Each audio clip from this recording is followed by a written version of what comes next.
Bonjour and welcome to stage 2 of the first ever Tour de France. Some of the finest pros in the world battle it out for the coveted maillot jaune, the yellow jersey, of course. We've had one stage already. Today is stage 2 and the classification of teams. Of course, this is a team event. It is the British team Drop Cycling who are in front by one solitary point, courtesy of a wonderful victory by 19-year-old April Tacey yesterday.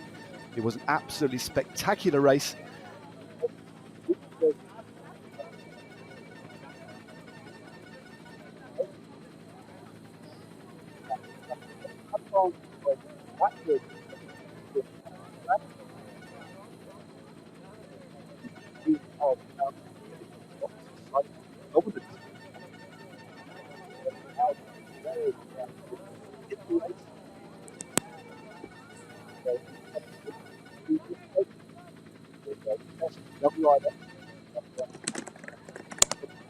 SRAM 15 points to the good, just ahead of Drops, who of course are in the yellow jersey, and the white jersey will be on the shoulders of young Ella Harris. So there's the explanation of how this race works in terms of the general classification. Points are awarded to the first 25 riders who cross the line, and basically the team that amasses the most points will move themselves into the yellow jersey. And of course, as the stages progress, these points are on a rolling basis. The same for the green jersey. They're awarded intermediate sprints out on the course, the first 10, and of course across the line as well. The first 10 riders across the line will get points toward the green jersey classification. Now the polka dots, as we see IRL in real life, is the team that collects the most points out on the road on the mountain. Today we have a category 2 climb with points 8 down to 1 for the first riders across the line, and then we have the best young rider. That is the, as it says, it explains it there, best young rider under 25, awarded across the line for the first 10, and the team has to enter a rider under 25 years of age in every single stage in order to qualify for the best young rider classification. And the best team, well, that is for the most combined points across all of the classifications. So the yellow jersey, the polka dot jersey, the green and the white, and the most aggressive rider. Well, that is a Twitter poll, so please do get involved using the hashtag TDFVirtual, and the most aggressive rider will be voted by you, the general public who are watching here today. A little brief explanation about power-ups, which are absolutely key.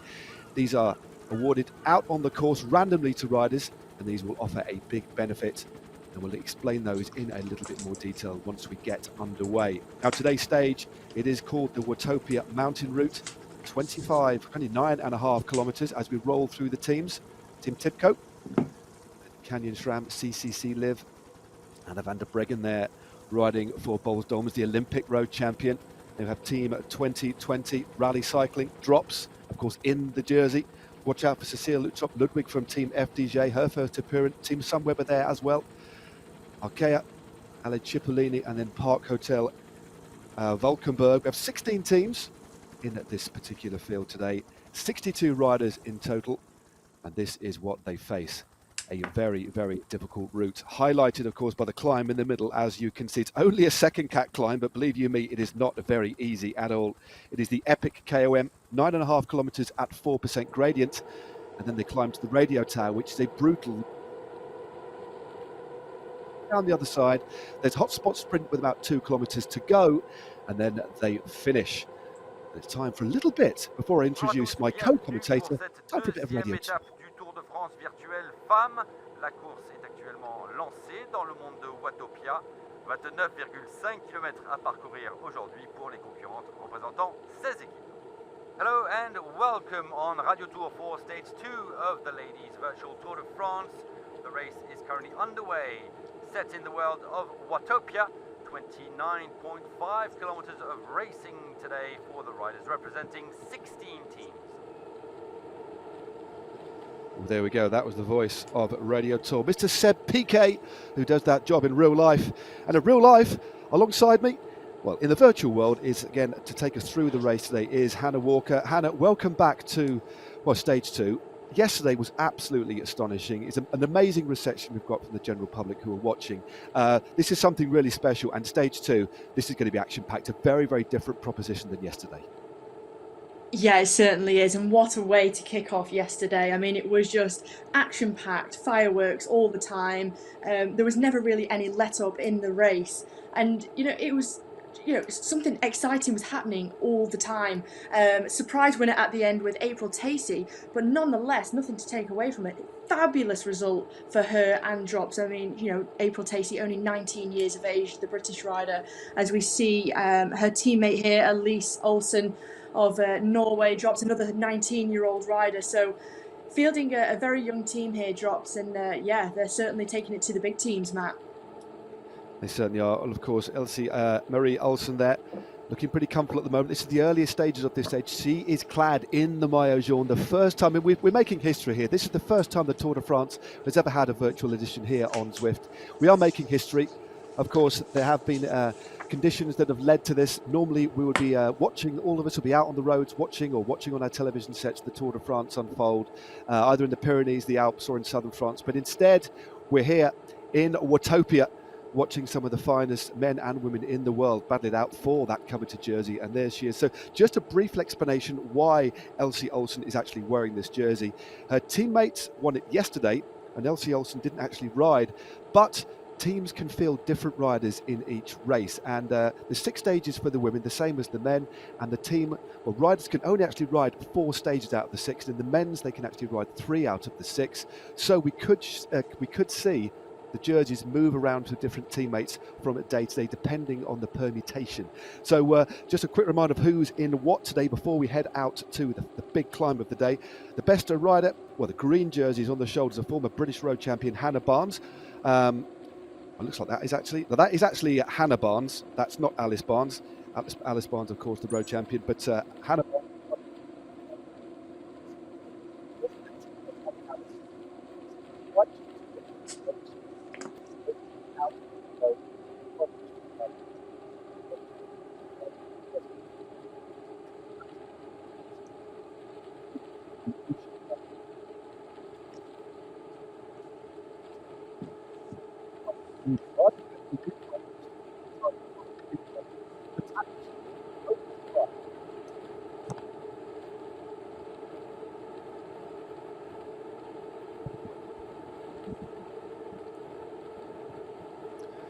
Well, there we go. 4.3 kilometres. A bit of an explanation in relation to what we're seeing on our screens now.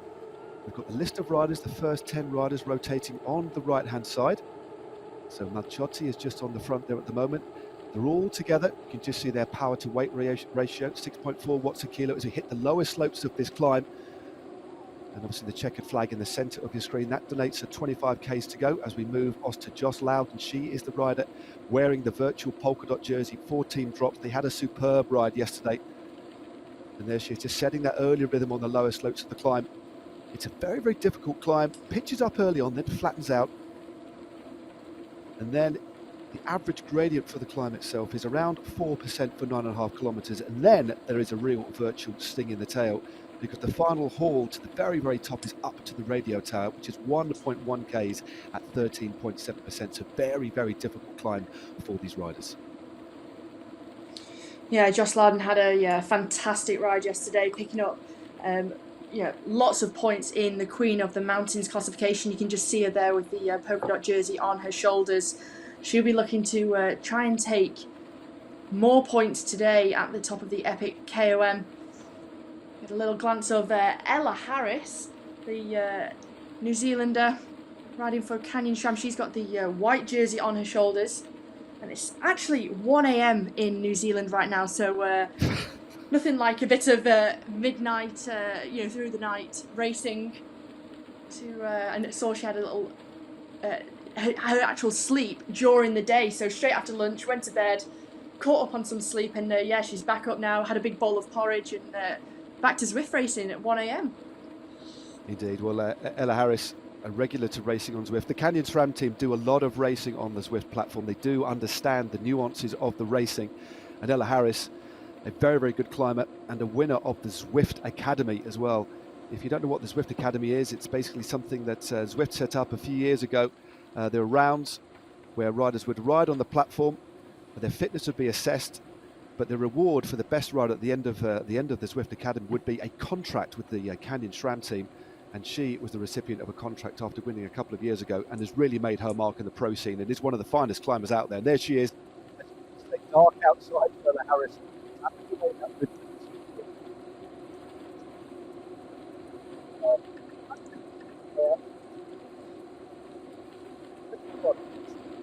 Early on to try and thin this down as quickly as possible. Yeah, Ella Harris already taking a victory this year in the Herald Sun Tour, so it seems like a bit of a lifetime ago already at the start of the season, but she has had some racing in her legs in real life this year. To catch a glimpse of Ellen van Dijk of Trek Segafredo, another really strong rider coming to this platform. There's only 3 riders for Trek Segafredo today. Elisa Longo Borghini, the Italian rider who lit up the race yesterday, not taken to the start. So they're only down to 3 riders, with Audrey Cordon-Ragot and Anna Plichter of Poland, Matt. Yeah, I mean, it was a big. I mean, Elisa Longo Borghini was awarded the best, well, the most aggressive rider, the most combative rider yesterday. But a shame she's not with us today. But Ellen van Dijk, the winner of the Tour of Flanders back in 2014, a very, very powerful rider, 33 years of age now, been on the scene for a long time, putting out 300 watts. This is a little false flat. That nasty little kick up early on is over. And now this is a bit of a respite, but still a lot of power being put out by Ellen van Dijk at the moment. She clearly is trying to set things up here, isn't she? Potentially, if you look at the Trek Segafredo makeup, potentially for Audrey Cordon-Ragot, who's a very, very good climber. Yeah, she certainly is, and a very good time trialist as well, former time trial champion of France. So, in such a special race as well, the first ever virtual Tour de France, they will be, hoping to get Audrey Cordon-Ragot up there. It's something very special to her. She's a very, very proud French woman. But it looks like, Ellen van Dijk just thinning things out a little bit, trying to make it as hard as possible for some of the riders so they get shelled before they get to the bottom of the climb. Indeed, well, that's where we are. You can just see the little virtual triangle on the bottom right of the screen there. That is where we're on the course. We're on the lower slopes of the Epic KOM, or the Epic QOM. As you can just see, Olsen, well, the yellow jersey wearer, Elise Olsen, is being distanced. The Norwegian is already struggling. Let's have a look at her power, 220 watts. And on a flatter section, some of the smaller riders aren't going to be able to generate the same amount of power as the slightly heavier riders. So it's a wise move by Trek Segafredo to try and get a few of the lighter climbers distance early on. She's not panicking though. That's what she just needs to get into a rhythm. I mean, as you know, Hannah, the last thing you want to do on a climb like this, especially early on the lower slopes, is put yourself into the race. You've just got to ride your own kind of race, set a rhythm, and hopefully have a bit spare at the top end of the climb. Yeah, definitely. And even if you just look at Elise Olsen now in the yellow jersey, she's just picking riders off one by one. And also, it's not to sort of panic yourself and get yourself into too much desperation that you want to get back into the peloton. As you say, just get into a rhythm, keep calm, keep focused, and push what you know you're capable of. And sometimes that actually works better rather than trying to keep up with the fastest riders who are kind of making big exertions. It's just better to pick riders off. As you see, she's starting to make her way back to the back of these other riders. So playing this very, very well is Elise Olsen. So also, a big task as well. After the way that Drops rode yesterday and how successful they were, big pressure with that yellow jersey on your shoulders. Indeed. No, they've started off with a bang. 2 of the classifications. Joss Loudon is in the polka dot jersey. Elise is wearing the yellow jersey, but she's distanced at the moment. It's going to be very hard, I think, for her to back in contact unless there's a real easing, and I can't really see that happening. Magnaldi has now moved to the front from the Serat Zit WNT Pro Cycling team. Very, very aggressive yesterday in the King of the Mountains classification, and here we see for the first time Lauren Stevens, a veteran of the world circuit, an exceptional rider. Recently won on Zwift, actually, and she won a stage of the virtual Joe Martin Tour, which was a very tough stage. As we can look at the stats there of Magnaldi. And I love this, Hannah. The effort that has been made in-game to render it like the Tour de France. We can hear the French horn in the background. We can see the banners and see the fans. It's spectacular, isn't it? Yeah, it really is. It just creates such a nice atmosphere as if you're there. And even getting a little glimpse into Radio Tour as well. Something that you wouldn't, normally get to hear when you're, at the roadside or, maybe even watching on TV either. You can see Erica Magnaldi there, a rider who was very, very active yesterday in the Queen of the Mountains with her teammate Lara Vicelli. As we mentioned yesterday, if you tuned in for the first time today, they're actually at altitude in Livigno. So they don't seem to be struggling with the altitude effects. They certainly don't. But this is the kind of territory for Gnal. She's a very slight rider, loves the climbs. And this is one of the hardest climbs in Zwift, especially as we get towards the top. That final punch at the top, I mean, you can't, I mean, again, I rode it today just to kind of double check, just to get a feel for it, to try and riding nowhere near as strongly as these riders, of course. but that last kicker, that is where this race could detonate. The field already, Hannah, has been thinned down on the lowest slopes of the Epic KOM. But just talk about, before we get there, what to expect for the people watching here today. It is brutal, isn't it? It's so steep. Just over a K at 13.7%. Yeah, it really is. I mean, the main focus, you look at it and you look at the Epic KOM and you think, okay, it's a second cat climb, 9.4 kilometers with an average of 3.9%. You think, okay, that's fine. And then when you get to the top, you cannot rest. You cannot take the focus, away from the race. You need to keep pushing on that downhill. Try and take as much speed as possible into the radio tower climb, because it really is brutal. And it can catch you out. You might find yourself in a really good position. And if you're not, paying attention or aware of what's to come, and if you've not done your homework beforehand, if it catches you out, you're probably not going to get back on, because it's not long from the top of the radio tower climb to the finish then. And with a gradient of 13.7%, it really is a leg snapper. It definitely is. Still a reasonably big group here, as we look at, there's some predictions here for the stage favourites. FDJ, Borgli, Lippert from Sunweb there. Balsamo from Valcar. Well, there we go. There's a couple of predictions. Ones to watch. We shall soon find out as the stage unfolds. Actually, as we're still quite early on, we've still got 21 Ks to go. A lot of it uphill, Hannah. What rider for you really does stand out amongst the favourites today? Because we've got some very, very good climbers here today. Yeah, we've got an absolutely stacked field. World champions again, like we had yesterday. We've got former world champion Anna van der Breggen taking to the start. Tatiana Gadurzo as well from Italy. But I have to say, a rider that stands out to me, there's a couple of riders that are sort of, their names are just shining. Cecilia Uttrup Ludwig is one of the names. Ella Harris, she's very experienced on Zwift, of course, being a Zwift Academy winner, but also very, very good in real life racing as well on the climbs. But Lauren Stevens is a rider that could be a bit of an outsider. We know she's good on Zwift, and she's more of a time trialist. But I think, with her power and those sort of like, if she's able to attack those punchy climbs as well, could do quite well. Who's your pick for today, Matt? That's. I think you've kind of hit the nail on the head there. Well, I haven't really thought about. Well, I have thought about it. I've had a look. I mean, it's difficult to pick. I'm going to go for Cecilia Uttrup Ludwig, because she's at or near the head of affairs. She's not showed herself. She's not ridden on the front. As we look at Joss Loudon, again another one of the Drops teams. The full lineup for Drops riding in this stage 2. Joss Loudon on your screen there. Anna Christian is also in the mix. We've already seen the yellow jersey wearer Elise Olsen. She's just struggling to stay in contact at the moment. And rounding out the 4 riders for Drop Cycling is Finja Smeekels. They've got a very, very good squad, and they always do tend to punch above their weight, always putting out very, very good performances. And that's, I think, a lot's to be said for their owner and their team manager, Bob Varney. And he must have been absolutely delighted when April Tacey took that victory yesterday. Must have made their year. It's been a difficult year, well, for the whole world. It's been a difficult year for the cycling industry. But for one of the smaller teams, in a showcase event like this, that must have tasted very, very sweet indeed. But I tell you what, it's not going to taste as sweet soon, because this climb is going to get worse and worse, and the field is starting to thin down now. Still 20 kilometres to go, 9 Ks under the wheels, and in this group now, Hannah, we're starting to see some of the real favourites, aren't we? Yeah, we certainly are. Some of the riders that we're used to seeing in Zwift racing, Krista Dobel-Hickok of the rally cycling, they've got Zach Bell as their sports director. So, he's very, very good tactically as a former rider. We've also got, Erica McNaldy, as we've spoken about before. Joss Loudon is up there as well. I think, another outsider for me is also Erica. I think if she just can get her tactics right. We saw yesterday she kept going a little bit early in the Queen of the Mountains. If she can make her timing right and kind of save as much energy using the draft in Zwift, in the gamification side of things, another rider that could really pack a punch today. Well, definitely. But it's worth talking about the drafting in Zwift. It is a little bit different than the riding in real life, but for this virtual Tour de France, any of you who are familiar with the platform, there is a benefit to sitting on the wheel in Zwift.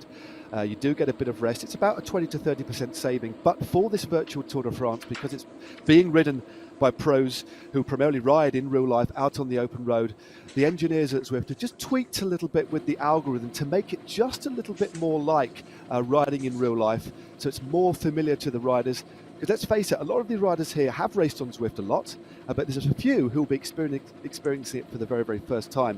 So they've had a little bit of a tweak, so it does feel just that little bit more like riding in real life. But one thing that remains the same, if you do drop off the wheel when you're moving quickly on Zwift, out of the slipstream of the bunch, off the slipstream of another rider in front, it is very, very difficult to get back in contact, and that cannot be understated. So the more that you ride on Zwift, the more you get familiar with the way it works, the way the slipstreaming works especially, and the way you manage your own kind of effort is very, very important. As I say, the riders, no real attacks here at the moment, Hannah. I get the feeling that these riders have clearly done the recon. They know what's to come. It's as if they're holding a little bit back, keeping a nice sweet spot tempo, but holding a little bit back because they know what's to come with this radio tower climb. Yeah, definitely. And I think... Sorry, Hannah, we've just got a little picture. We've got a bit of picture-in-picture there. That's the L'Etape de Tour de France Virtuelle. Now, you can ride it. Anybody who's on Zwift can actually ride the Tour de France, the virtual Tour de France or the Tour de l'Etape. I jumped on that this morning, so head over to zwift.com/events or use your companion app, and you can ride the course that these riders have ridden today. And new courses as this race unfolds. We've got stages 3 and 4 next weekend, and 5 and 6 the weekend after, and they are going to be in the brand new world of France. So make sure you do enter some of these events as they come online. So perhaps this has inspired you a little bit. Once you've had your cup of tea, you've had your refreshments and watched the racing on Zwift today, you can pop on and ride the virtual L'Etape yourself. Please do get involved. It is a lot of fun, and you win a nice jersey as well.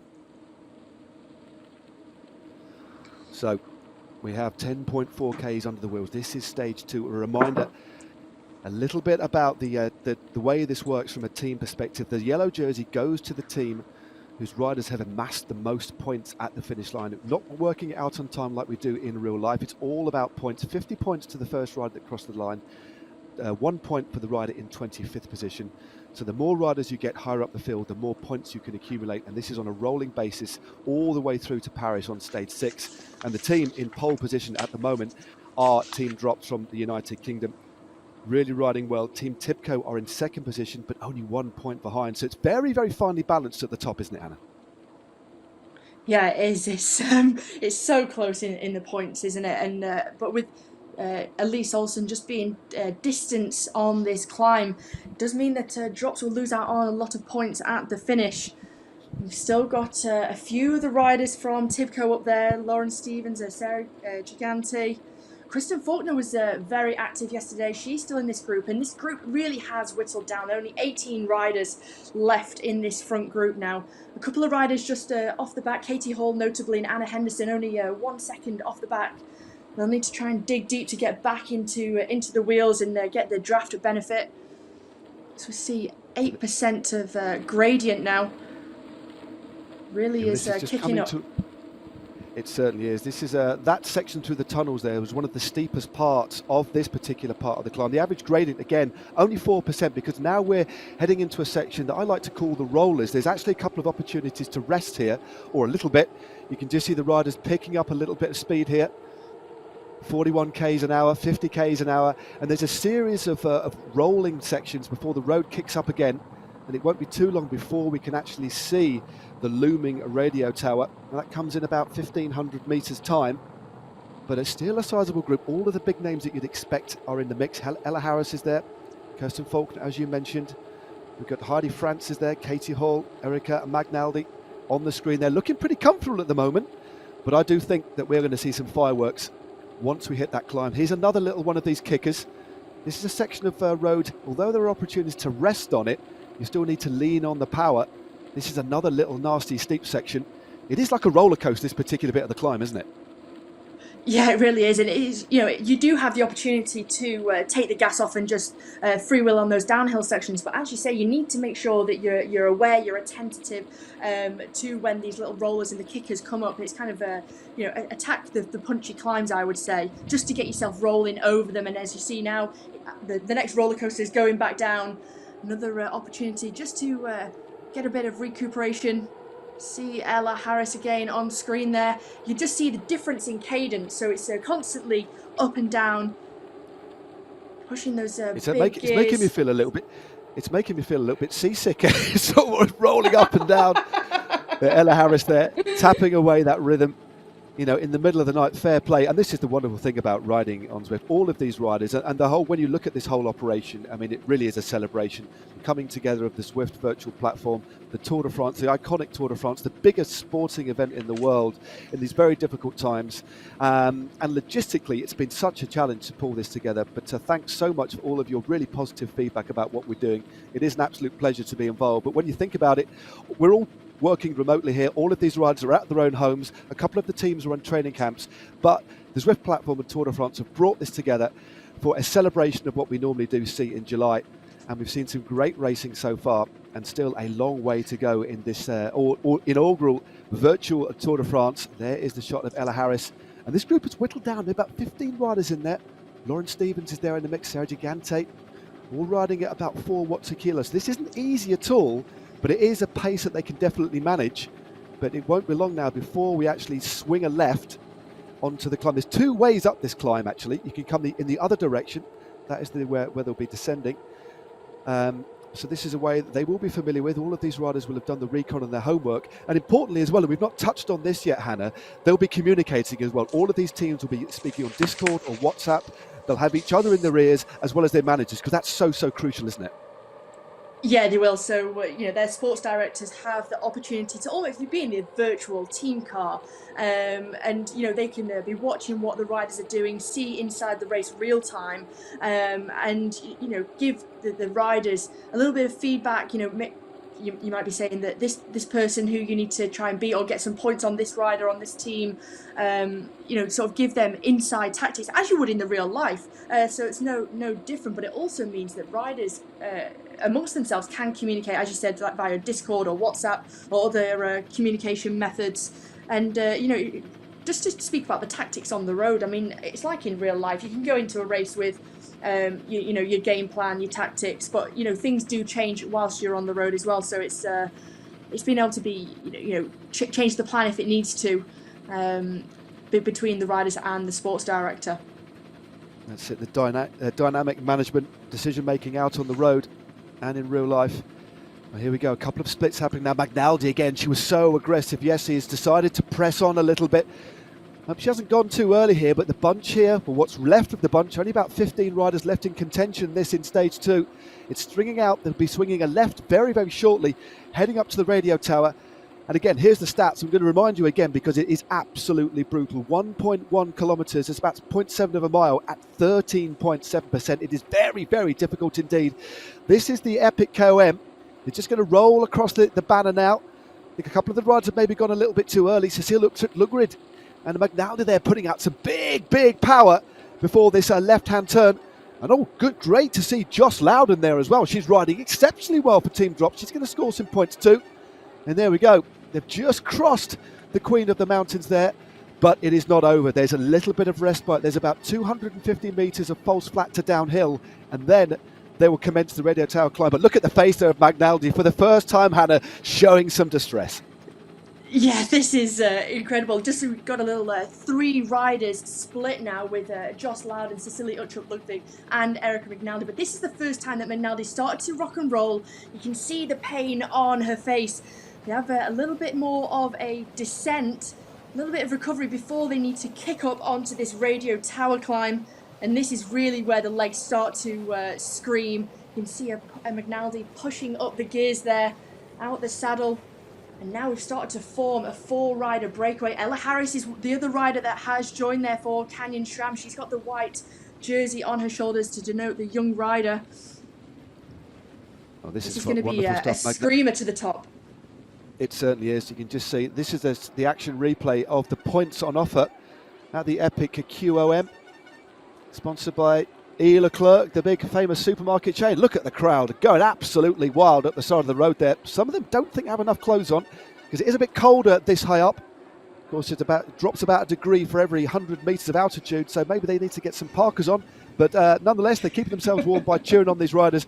And look at this. Look at the side shot here of Magnaldi. Look at the gradient. It is absolutely brutal. But glued to the back wheel of the Italian is the young rider from Denmark, Cecile Uttrup Ludwig, one of the most likeable riders in world cycling, stuck to the back wheel of the Italian like glue as we look at the face of Magnaldi once more. It's well, great seeing this is absolutely brutal, isn't it? Yeah, it certainly is. It's great seeing these in-race shots, just showing, you know, how steep the gradient really is. And just look at the effort now from Magnaldi. This is really starting to hurt. It certainly is. The gaps are starting to open now. Magnaldi still refuses to leave that first position and concentrating on sitting in her slipstream. Well, the little bit of slipstream that there is at these sorts of speeds on this sort of gradient. Well, there's a confirmation of the Queen of the Mountains. Magnaldi took maximum points ahead of Josh Loudon. That'll keep Drops in a good position in the Queen of the Mountains competition. No more climbs today. And Cecile Uttrup Ludwig of FDJ Nouvelle Aquitaine Futuroscope, to give the team their full name, was in third position there. And look at the gradient there, 12%. You can see on the right-hand side, we have just under 15 Ks to go. We're just on half distance of this stage 2 of the first ever virtual Tour de France. And we have an elite group of riders moving clear. Look at this. Josh Loudon has got herself back in the mix. This is wonderful riding, and it looks like Cecile Uttrup Ludwig is now trying to split things as we head towards the top of the climb. Yeah, Roy Ackers has got back in contention as well, and Lauren Stevens of Team Tibco Silicon Valley Bank. But Cecilia Uttrup Ludwig pushing down the power now, starting to gap Erica Magnaldi. She's got 1 second on the Italian rider. Kristen Faulkner also up there for Team Tibco as well. So really starting to see these splits, and just look at the top 10, the timings between the top 10 of Ludwig to Ellen van Dijk, 24 seconds. I don't see that these, any big group is going to come back together as we start to go towards the top of the radio tower climb now. Indeed. Look at that. The first time we've seen Cecilia Uttrup Ludwig. Is she wearing sunglasses indoors? Amazing scenes here. Or is that a visor? I'm not too sure. But Ludwig, look at the power there. 323 watches, distancing the Italian. But the Italian hasn't certainly given up. She's riding her own game here. And at these sorts of gradients, at this sort of power, you cannot push yourself into the red because you'll capitulate and blow and lose a lot more time. So Magnaldi's certainly not panicking. And the gap isn't big enough, I don't think, for Ludwig to go away just yet. So Magnaldi riding very controlled, but very, very difficult race here. But Uttrup Ludwig absolutely nailing the top of this climb. And mercifully, they approach the top. They'll then do a little bit of a loop before descending back down the way they come. But some big splits here, as you said before, Hannah. Magnaldi's a second behind. Then we have Faulkner at 8 seconds. Ella Harris now at 13 seconds. Gigante, Lauren Stevens at 16 seconds. This, as we predicted, has absolutely split to bits on one of the hardest climbs on Zwift. Well, I just love that you can see the virtual visual and in real life. Just look at the pain on Cecilia Uttrup Ludwig. This really is starting to hurt now. The lactate is building up in the legs. And just look at the different riding styles. Uttrup Ludwig is opting to push a much, much bigger gear out the saddle. Magnaldi opting for a much higher cadence in the saddle. Got that focused look on her face as they start to crest the top of the radio tower climb. They'll be glad that one's over. But the pair of them do need to get as much time as possible on the chasers. They have a few good sprinters or riders who are better sprinters than them going into the finish, so they need to try and get as much time as possible. They certainly do. I think they're working together pretty well here. Magnaldi now has taken a turn on the front. A really good observation there, Hannah, about the different kind of riding styles. You can just see Cecile Uttrup Ludwig just knocking it back, actually freewheeling. Now, just a reminder for anybody who says, well, what, they can't freewheel in the virtual world. Well, yes, they can. If they freewheel below a certain gradient, and they approach a speed of 57 kilometres an hour, they adopt what's called a super tuck. And there we go, Magnaldi and Cecile Uttrup Ludwig now in super tuck mode, and that will afford themselves a little bit of respite on this brutally steep section. So 30 seconds of rest after the kind of effort that they put in will be very, very welcome indeed. You can just see the snow swirling around The temperature will be rising for the riders going downhill and the temperature dropping for the riders going uphill. That is the devastation that has been caused behind by this brutally hard stage 2 of the virtual Tour de France. So we have 2 leaders out in front. There is a reminder of the overall classification for the Queen of the Mountains, should I say. Drops with 20 and Cerizet WNT with 17. So that is how it will stay. So drop cycling will definitely still be in leading one classification as we head into stage 3. They'll be very, very pleased with that. But more importantly, we have 2 riders, Hannah, out in front, looking good. Yeah, they're looking very, very comfortable here, working well together, taking turns on the front. We just saw the speeds that they touched on the first part of the descent, 94 kilometers per hour. Erica Rinaldi there, you can just see that she's freewheeling now into that super tuck. Her heart rate, just look at her heart rate starting to come down now as she can get a little bit of respite and recovery. It was just above 180 beats per minute, going down into 179. But just look at the focus on her face, Matt. I know, you could just see a teammate having to still pedal. Almost cruel that McNally was freewheeling with his teammate still clearly on that climb. But this is another one of these rollers. The descent, although there are a lot of opportunities to get into that super tuck, there's some really nasty kickers as well, where you really have to lean on the bike, put a bit of torque through the pedals to maintain that speed, keep that momentum going, because they cannot ease up, because Faulkner is only 7 seconds behind. Then we've got Just Loudon at 18 seconds, along with Gigante and Stevens, and then we have a big gap to Ella Harris at 28 seconds, and then almost a minute to Nelson and Ellen Van Dijk. So this field has absolutely detonated, but I would say that the riders in fourth to 7th, if they get themselves together, Hannah, could still come back if they keep working as a group. Yeah, if they can just get themselves organised and, sort of take turns on the front as you would do in real life racing. Kristen Faulkner kind of left a little bit in no man's land. She's pulling the gap down, though, to just under 6 seconds. It's going to be a big ask, though, from the 27-year-old from the USA, as we can get a little glimpse of her now. She's chasing down McNally and Ludwig. She's clearly riding very, very well. I mean, Team Tibco Silicon Valley Bank have ridden so well. And when you look at I think this ride in particular by the American rider Kristen Faulkner, to put it into perspective, she was second yesterday on what was a stage for the punchers and the sprinters. So she clearly is a very, very complete all-rounder. She can ride well, or she clearly knows how to ride on the platform.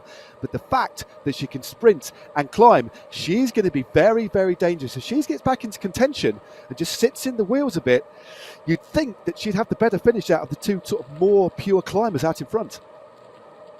Yeah, definitely. Just taking on some nutrition there, just trying to refuel the body before she goes into the final part of the race with 9.8 kilometres to go. But as you say, Matt, I think, she's a bit more of an all-rounder rider. And if she does get into a contention with McNally and Ludwig, I think she would have the upper amount of power on them for the sprint finish. But McNally and Uchtrup Ludwig still working well together, taking turns on the front. Well, look at this, though. The gap has come down. Tuck. Yeah, the gap has come down. Sorry about that, Hannah. I was just looking at the gap. It was 7 seconds, and now it's 2. But there's also another couple of riders in the mix, because Lawrence Stevens and Gigante and Loudon aren't too far behind. They're only 8 seconds adrift. But Faulkner is going to get back in contact here. Great riding by the American. 27 years of age. It's her first year with Team Tibco, if I can get my words out. I'm so excited. I can't get my words out. This is absolutely fantastic stuff, and it looks as if she has finally made contact here. Will she go straight over the top, or will she just sit in the wheels? And what we haven't talked about, because the racing's been so good yet, Hannah, is the use of power-ups, because riders would have been awarded a power-up going through the Queen of the Mountains. They will get another one, I believe, when we go through the sprint arch, and that could be absolutely crucial when we go into the finish, because ideally they're going to want the aero boost, aren't they? It's the power-up that makes you more aerodynamic for 15 seconds, which is the power that everybody wants coming into a sprint. Yeah, you certainly do. And if this was me in the race now and I had an aero power-up, I wouldn't be using it for the intermediate sprint. I'd be saving it for that finish line. Of course, if you have a different power-up, either the Feather Lightweight or the Draft Boost, which is the little van logo, I would try and use it now to your advantage and hope that when you go through that sprint arch, you would get an aero power-up. We just saw one of the riders using the invisibility ghost makes you invisible to other riders for 10 seconds, and it's only event only, so some of these riders, if you're new to Zwift, might not have ever had the opportunity to use the invisibility power-up. So great to see that being used there. Yeah, you're quite right. That again, it's one of my favourite ones. We have seen it being used to good effect with riders attacking and using it in a bunch sprint at a couple of races I've seen. But as you say, if you've not experienced it before, I think the thing is, when there's only 3 riders in the group, attacking using invisibility when there's only 3 of them, it doesn't take a scientist or an expert mathematician to work out which rider has attacked. So probably a good idea to get rid of that power up, because they should be getting a new power up when they go through the sprint, and that comes with only 2 kilometers to go. But I have a feeling these riders are going to be concentrating on the finish. They won't be overly bothered, I don't think, about the points classification as we look at Cecile Uttrup-Ludwig getting that opportunity for a little bit of rest. I can confirm she is wearing sunglasses indoors, and I tell you what though, they're giving her superpowers at the moment. She's absolutely flying. Yeah, she certainly is. She looks really in stealth mode, doesn't she? Really focused and ready to fight for the victory on stage 2 of the virtual Tour de France on Zwift here. She's looking very comfortable, a little bit of a smile there. I think she knows she's in a good position. They still have 12 seconds to the chasers. Yeah, we could just hear, they just went over that boardwalk there, over that little bridge, the kind of a jetty, well, a bridge rather than a jetty, should I say. You could just hear the rattling of the wooden boards underneath. 6.1 kilometers to go now for our 3 leaders. Here's a reminder, leading at the moment for FDJ is Cecile Uttrup-Ludwig of Denmark. Also in the mix as well is Erika Magnaldi of Cerazet WNT Pro Cycling Team, and the rider in 3rd position who had to chase desperately to get across the gap was yesterday's 2nd place finisher, Faulkner of Team Tibco Silicon Valley. And for me, she is very, very dangerous indeed, and it looks as if they're going to be joined. This is the group just behind, should I say. This is the chasing group at 9 seconds with Loudon, Rujakers, Gigante and Jess Loudon. So it's still not over, still with just under 6Ks to go. Nobody can sit up here because the win is still on the line here, isn't it? Yeah, it certainly is. Interesting, though, that we have Kristen Faulkner of Tibco Silicon Valley Bank in the front group. She has 2 teammates in this chasing group with Sarah Gigante and Lauren Stevens. So you can just see they're not actually taking a turn here. They're just leaving all the work to Paulina Rojakers and Jocelyn Loudon. So both riders being very, very smart and tactical to push Rojakers and Loudon to doing all the work to chase the leaders. So great tactics here from Tibco. No, you're spot on there, Hannah. Well spotted. That is a great bit of observation there. But of course, what that also gives, it basically at the moment, it is advantage Team Tibco Silicon Valley, because really Kristen Faulkner can say to the 2 riders that she's with, I don't need to work. She can say to Magnaldi and Cecile Uttrup-Ludwig, I don't need to work either. I've got 2 riders behind. So it's almost like a checkmate situation. And in terms of the amount of points they will amass at the moment, if things stay the same, it could put them into the virtual yellow jersey as Jess Loudon drops, attacks the group behind, fed up of the discord behind, fed up of not working. Jocelyn Loudon now goes on the offensive in that polka dot jersey, but she's immediately brought back to heel by Lauren Stevens. This is great racing. This is fantastic. Just look at the effort there from Stevens. Saw that Loudon was putting down the power. She didn't want to give her any room or space whatsoever. Having none of that, bringing back the 32-year-old from drops. British rider. Rojakers just found herself in a little bit of being distanced now from that group, and look at the damage it's done to this chasing group behind. There's no cohesion anymore. Stevens in pursuit of the leaders now, only 6 seconds behind Magnaldi, Ludwig and Faulkner, with 4.5 kilometers to go. Well, this race is balancing on a knife-edge stage 2 of the virtual Tour de France. It is the Watopia mountain route, 29.5 hilly kilometers.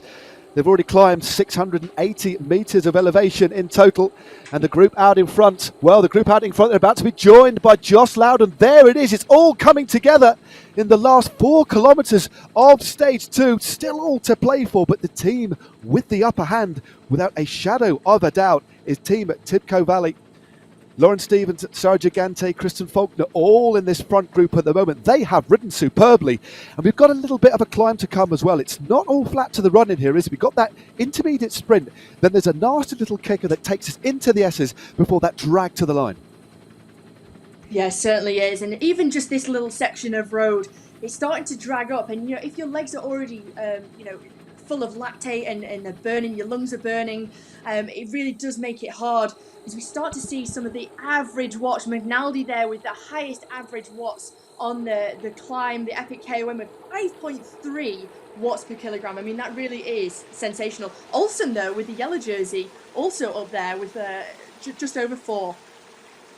Well, now we have some great stats there. It just shows how hard these riders were working and the damage that putting that sort of power out has on a peloton, because we have 7 riders in front. These 7 riders now, unless Ella Harris in 8th position from Canyon SRAM can do something very, very special, these riders will be battling out for the stage win. And the team with the upper hand, as I've said a few times, is Team Tipco. They will be the team that will move into the virtual Maillot Jaune after stage 2.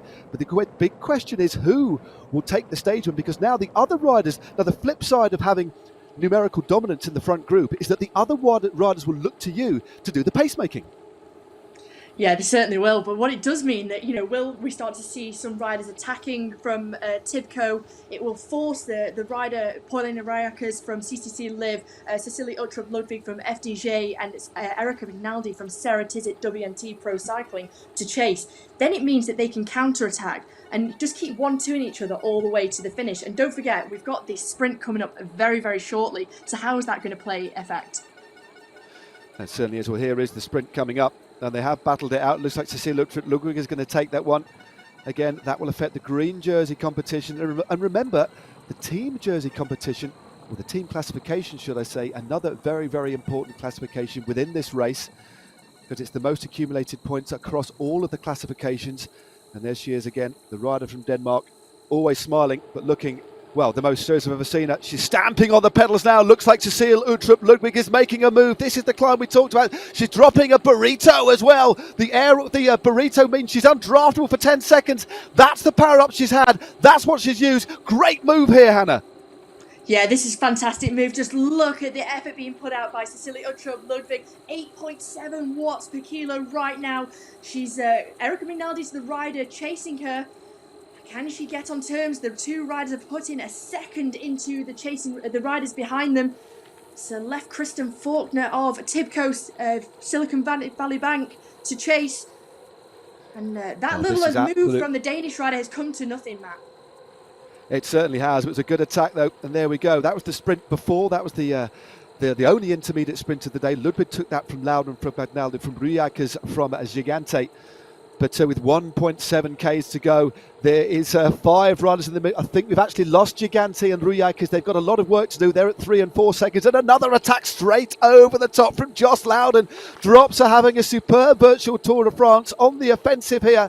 Joss Loudon is immediately brought to heel, though. 1,500 metres to go. They're now in the S's, and there's another move over the top. McNaldy, I think, is now attacked. Faulkner goes too. Oh, this is absolutely thrilling stuff. This is this nasty little roller coaster section.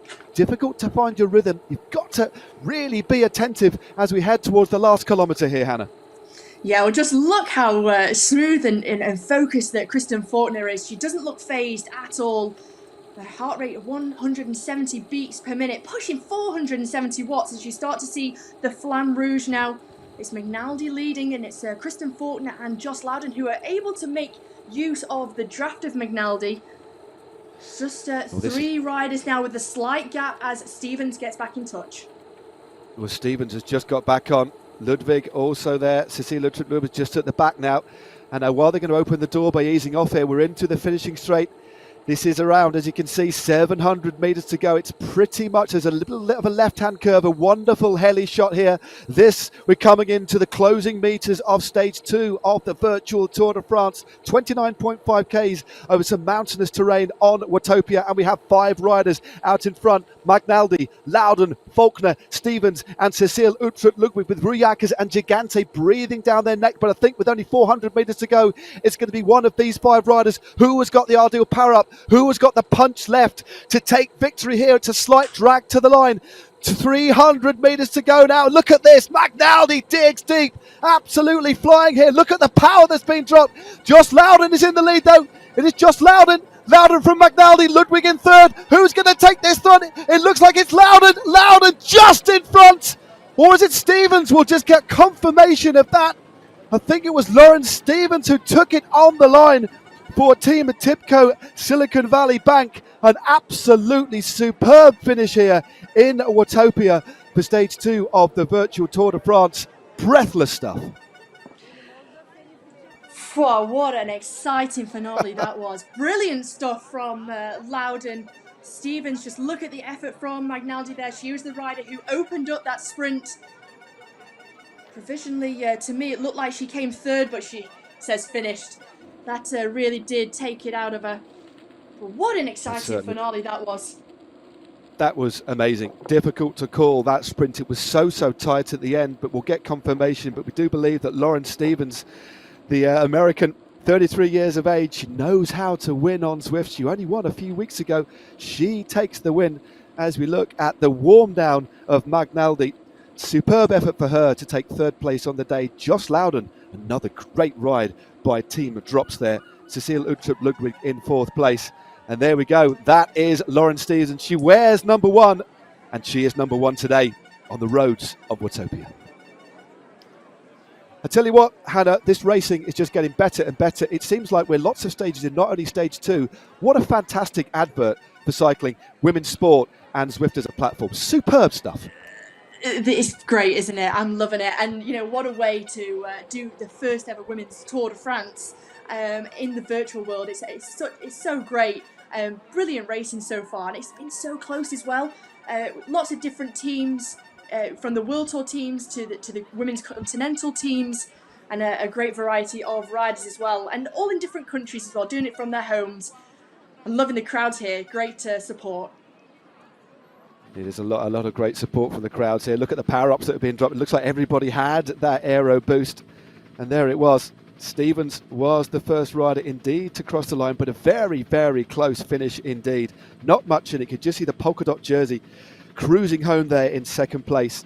Great to see those iconic jerseys out on the roads here on Zwift. The maillot jaune, the maillot vert, the polka dot jersey, and of course the white jersey. The maillot jaune worn of course today by Ella Harris, who finished inside the top 10. There's a lot to unpick here, but I think importantly, because there are points on offer for the first 25 riders, the first 25 riders are still going to be battling it out on the road. Okay, the field has exploded, but every single point counts. And there we go. Lauren Stevens has taken out stage 2 of the virtual Tour de France ahead of Great Britain's Josh Loudon. Erika Magnaldi from Italy is in third position. Cecile Uttrup Ludwig fourth. Faulkner in fifth. Ruyak is good position by her for Team CCC. 15 seconds adrift, just in front of Sarah Gigante in 8th place. So there we go. That is the scene. Watopia made to look like Nice. I had the pleasure of riding this particular circuit this morning at a far slower pace than these riders, I may add. But there's the hot air balloon, the Zeppelin just zipping across your screen. And I believe we've got another interview coming up very shortly. Hopefully that will be with our race winner, Lauren Stevens of Team Tipco Silicon Valley Bank.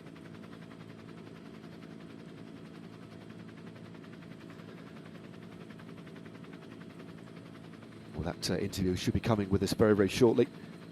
But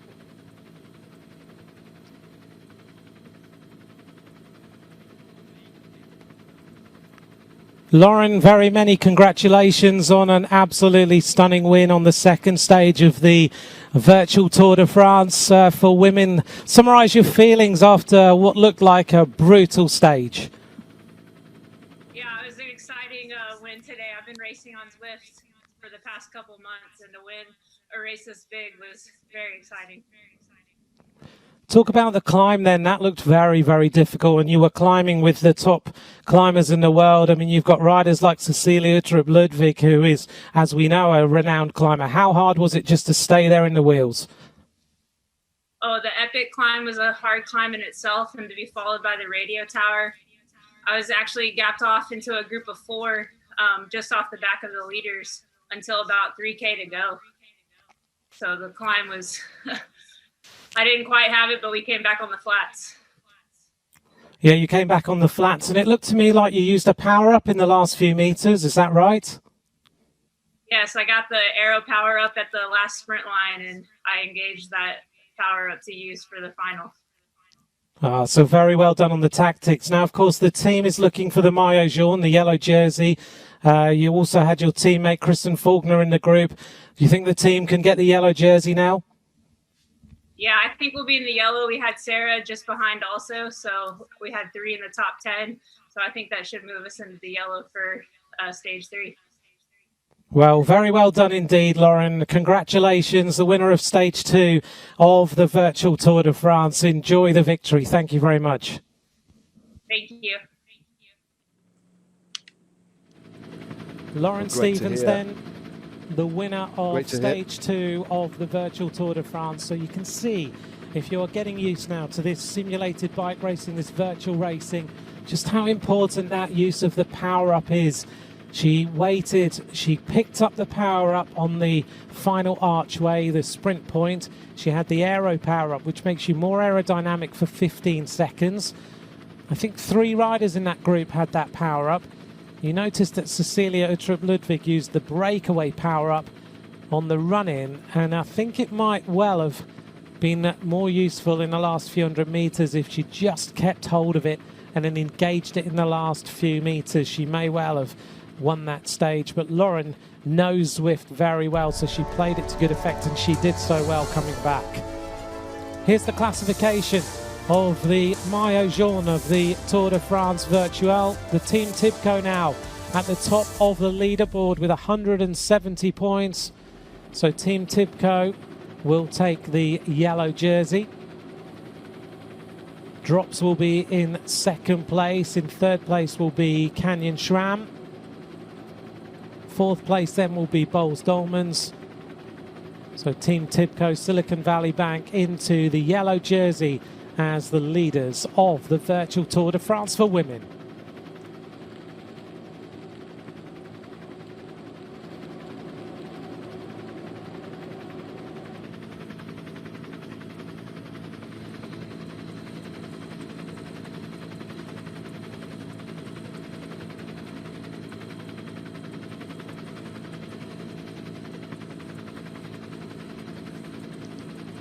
So it won't be too long now before we see the men on the very same course.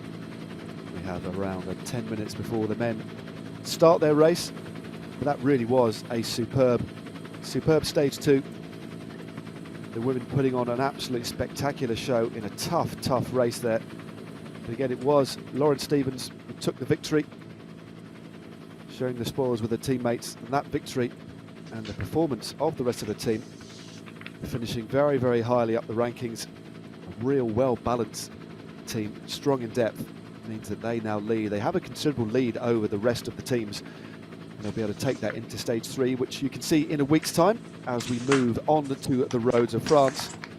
But Hannah, it's I mean, again, that was such a great race. I mean, we thought it would go that way, and we thought that the key pivotal point was, of course, the climb to the radio tower.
So there we go, just running through the various classifications before we move on to the men's event.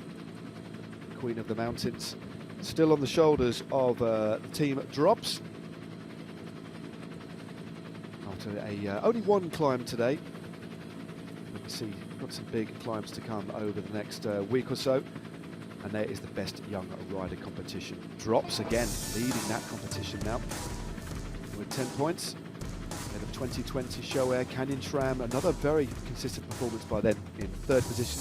Then the CCC Live, Sunweb, Arkea, Lotto Soudal, Park Hotel, Valkenburg, Alcon Travel Service, and then LA BTC Ljubljana, rounding out the top 10 in the Maillot Jaune competition after 2 stages of this, the first ever edition of the virtual Tour de France.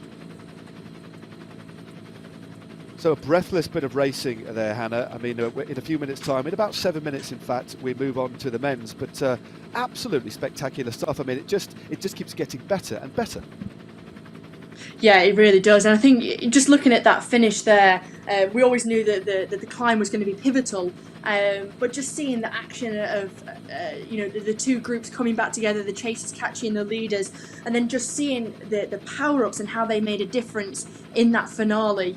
All the riders dropping the aero power-up, and you just saw, how much advantage it gave the riders, and the power from Lauren Stevens propelled her to the finish there, just being able to overtake Loudon and McNulty in the final moments. We start to see a real replay of the race here as the start going underneath the ocean tunnel. A little look of the yellow jersey leader, that was Elise Olsen at the time, and McNulty cresting the Queen of the Mountain in first place, taking maximum points. To see all those aero power-ups into the final. It really was a big drag race to the finish. It was very, very close indeed. Stevens just being able to overhaul Loudon and McNulty in the final. She can't believe it, hands over her head. She'll have a sports director and teammates in her ear as well, so they would have been communicating throughout the race about how they were going to play it out. And you just see that, that they've obviously gone into this race having done their homework, recce'd all the courses, made a good team plan, and also communicated well out on the road as well. Yeah, certainly good communication and a very, very good legs indeed. But we were discussing about the strength of that team before the start.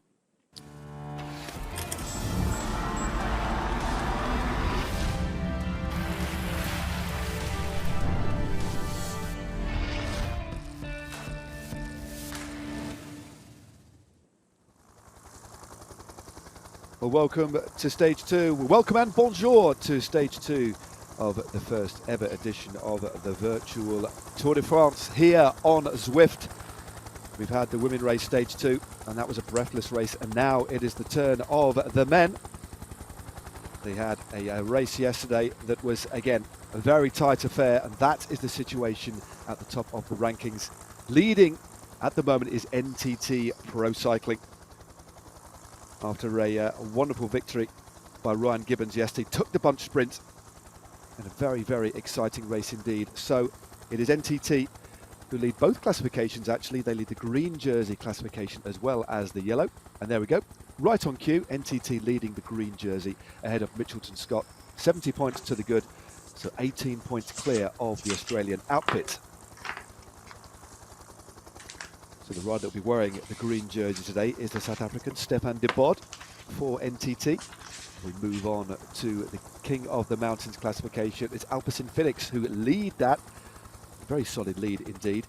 It's only a 3rd category climb yesterday, but the rider who will be wearing that jersey today is Philipp Walsleben of Germany, who was very, very active, totting up those points. And Rally Cycling, well, they have on their shoulders, on their collective shoulders, the best young rider, the Maillot Jaune,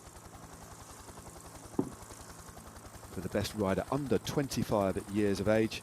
And the rider that will be wearing that on his virtual shoulders today is the young Canadian, 22 years of age, that's Nicholas Zukowski, as we run through the teams and the lineups today.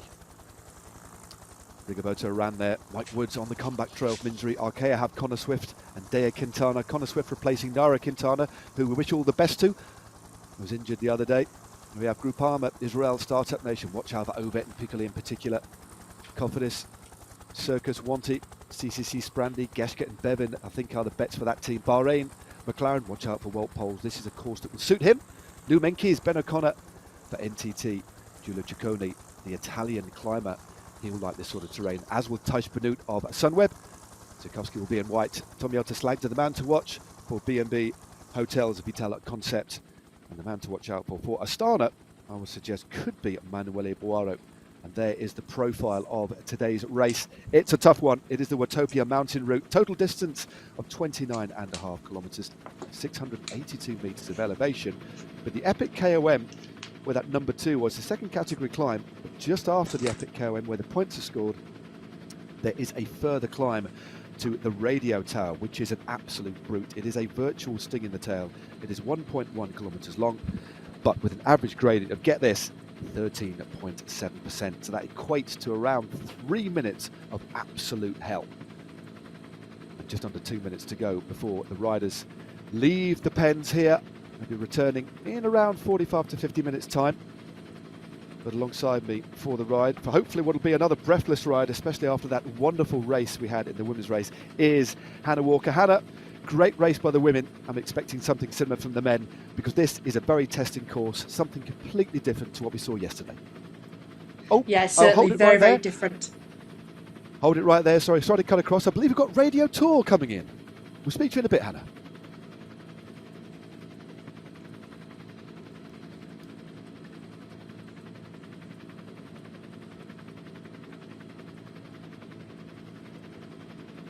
Hey everybody, this is Pat. Oh, yes, we have. Team Director for Rally Cycling, coming at you guys about the virtual Tour de France we have coming up this July, racing on Zwift. Really excited about this. First of all, it's a massive invite for us to be part of the Tour de France. And I think all of our guys are really excited. We've had quite a bit of experience with e-racing. We've had some good performances already this year in the Zwift Tour for All, shown that we're a very, very capable group of bike riders, and we've taken the e-racing seriously, so it's been fun for us. I think for these 6 stages over the next 3 weekends, we're going to go for wins. I think the expectation is high. Well, there we go. He did a good performance yesterday. Finished second. Pierre-André Cote was in second position.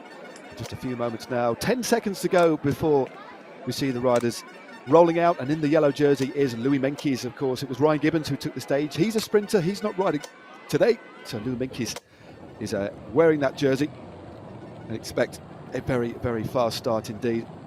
Bonjour à tous, bienvenue sur Radio very Tour pour la happy. deuxième étape du Tour de France virtuel. La course est lancée dans le monde de Watopia. 29,5 km à parcourir aujourd'hui pour les coureurs représentant 23 équipes. Hello and welcome to stage 2 of the virtual Tour de France. The race is currently underway in the world of Watopia. 29.5 kilometers of racing today for the riders representing 23 teams. The voice. Thank you very much indeed, Seb Piquet, the voice of the Tour de France, or Radio Tour. Always good to hear from him, speaking fluently and eloquently in English and in French. But the men are now away, and already the field have really put the hammer down. A high pace at the start. I'll reintroduce you now, Hannah. Hannah Walker alongside me again for this stage. It's going to be an exciting one, Hannah. And welcome back. And sorry about Seb's little interruption there. Yeah, how dare Seb? No, it's great to hear a Radio Tour, isn't it? And get that insight as to what goes on in the team cars as well. So that is what sports directors will hear behind the peloton in the team convoy. Getting a look at Louis Meintjes here, the rider from NTT Pro Cycling, who is wearing the yellow jersey today. I think a rider who will be lighting it up on the climb. Great rider from South Africa. But I think if the men's race is anything to go, if the women's race is anything to go by, this men's race is going to be fantastic. As you said, Matt, speed's already very, very high, 51 kilometers per hour. Few riders already just finding themselves in a little bit of difficulty at the back of the peloton. Indeed, and that's the thing. If you're not used to riding on Zwift, you do get caught out. I think we're finding, though, Hannah, as opposed to the community racing on Zwift, the community races we see start a lot faster, and the pros are not quite used to that really explosive start, although they are still starting far quicker than they would a normal road race, which essentially they'll just roll out gently. They'll all generally have a neutralised zone in any long road race, but of course the effort is far more spread out over the day. 3, 4, 5, 6, 7 hours could be the length of a traditional road race, but this is far shorter. more akin to the effort of a short time trial, a cyclocross race, or a city centre criterium. You have to be very well warmed up, and these riders have been in the pen, warming up ahead of time. And I did notice a couple of riders this morning, actually, Hannah, riding out on the course as well, making sure they were fully warmed up. Perhaps a couple of them opting to ride this route, the Watopia mountain route, which you can also ride as well on the L'Etape virtual. I did my first stage this morning, so head over to zwift.com/events or use your companion app, and you can actually join in and ride. It's amazing actually this morning, Hannah. I had 3,500 people alongside me riding this stage one of the virtual L'Etape. It was absolutely fantastic. Yeah, it's great, isn't it? That before the stage starts and after it finishes, you can go and ride the L'Etape du Tour. I saw on yesterday's stage, after the stage one had finished, there was 8,000 people signed up to do the L'Etape du Tour. So it's fantastic, and the community aspect of everyone, and going on to complete a stage, as we mentioned before in the women's race, you do get a jersey for when you complete a stage. So it really is fantastic seeing so many people getting involved for the Tour de France charity causes as well. Indeed, so a great cause. You can get yourself a virtual yellow jersey, which you can, well, actually wasn't a yellow jersey, it was a kind of a blue jersey. A very nice little memento of L'Etape, but a couple of kilometres in now, so still a hefty field. We've got about 92 riders, 23 teams represented. Team Ineos, of course, we haven't even mentioned him yet, but we have a former winner of the IRL, the in real life Tour de France here. Geraint Thomas wears number one today, heading up a very, very strong Team Ineos as we look at Philippe Walsleben. He rode very well yesterday. He's a great cyclocross rider, the Alpecin Phoenix man, and he is in the virtual polka dot jersey, heading up the King of the Mountains, but a very different proposition today. This is a far longer effort. Look at him there, just making sure he stays just at the back of that group there, and that was a really interesting example there, Hannah, of the way a rider, if you drift back in the slipstream, just making sure that you don't get detached from the wheel, because as we know, if you lose the wheel in Zwift, although you do get the benefit of the slipstream, lose the wheel and it is so much harder to get back in contact again. Yeah, it really is, and even just a moment of lapse of concentration as well. You can soon find yourself sort of slipping down the wheels and towards the back of the peloton. And Philipp Walsleben just realised, I'm last man here. Need to try and move myself up. And as we go, to the foothills of the climb, he's got some good support around him. He's in Berlin. He's riding Charlotte Becker from the Arkea women's team was also riding there. So they've supporting each other there in Berlin. We've got a great team at Alpecin Phoenix. Well, let me just, before we head, we've just gone through the ocean tunnel and we're heading towards the lower slopes of the climb, the epic KOM, and the climb that they face coming up very shortly. 9.5 k's in length, only a 4% gradient. When they go through the King of the Mountains arch, that's where they'll score the points towards the King of the Mountains classification, and then the real virtual sting in the tail, which is an absolute brute. It is 1.1 kilometres of hell, 13.7 up to the radio tower. They then do a loop and head back down, but this is the first part of the climb. But I'm just going to go through the teams for you. Team Jumbo-Visma as well as Team Ineos. We've got Bora Hansgrohe, De Koning Quickstep have a team here. Zanik Stibar, their standout rider. EF Pro Cycling, well, what a lineup EF has, right on cue. Look at that, Rigoberto Urán, the Mick Jagger of pro cycling.